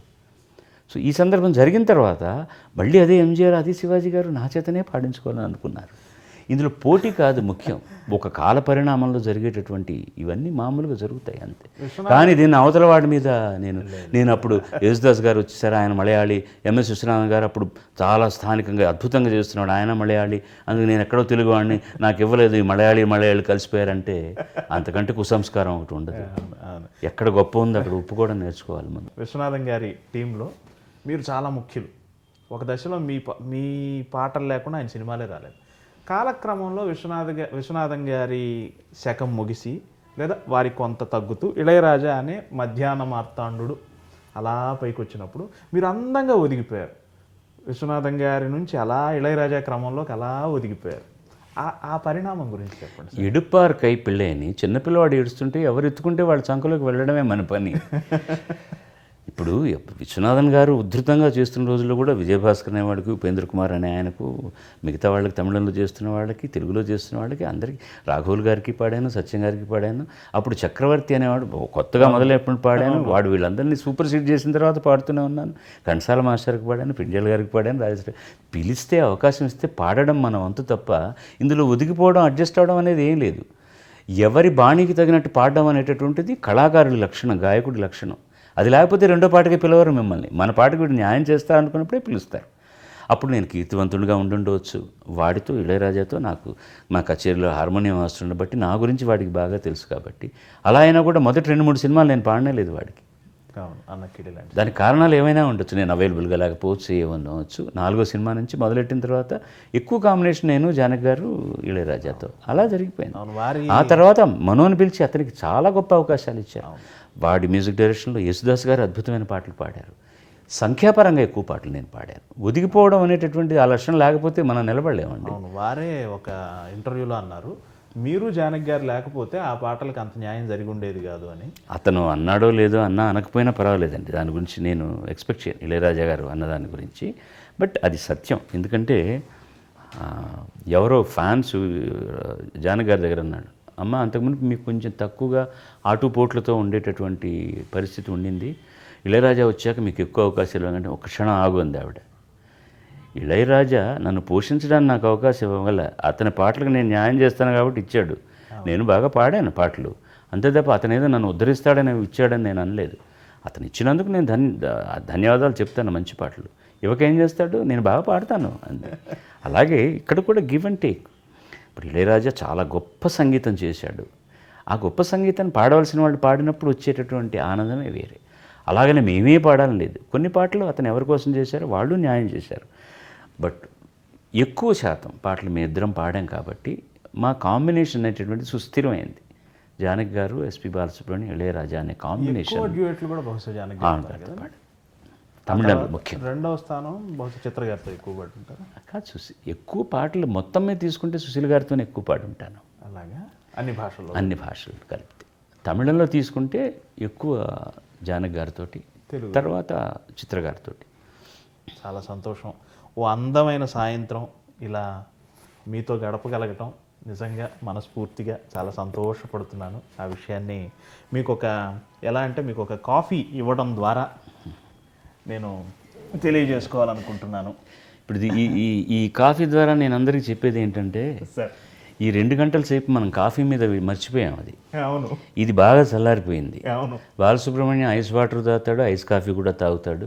గొంతుక మీరు అన్నారే, దీని గురించి ఆలోచించేది ఇక్కడ ఉండాలి. కాబట్టి అవును, మీ అందరికీ కాఫీతో చీర్స్ చెప్తూ ఈ సంభాషణ ద్వారా మళ్ళీ నా మంచిని కోరేటటువంటి నా శ్రోతలందరికీ ఇంకా దగ్గరగా తీసుకొచ్చినందుకు యమునా కిషోర్ గారికి, వారి కాఫీకి, వారి కాఫీ కప్పుకి, వారి బృందానికి అందరికీ కూడా నేను సర్వదా కృతజ్ఞుడిని.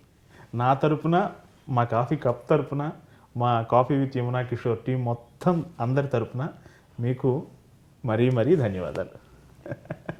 Thank you very much. Survey జనా సుజనా భవంతు, సర్వే సుజనా సుఖినో భవంతు. స్వస్తి.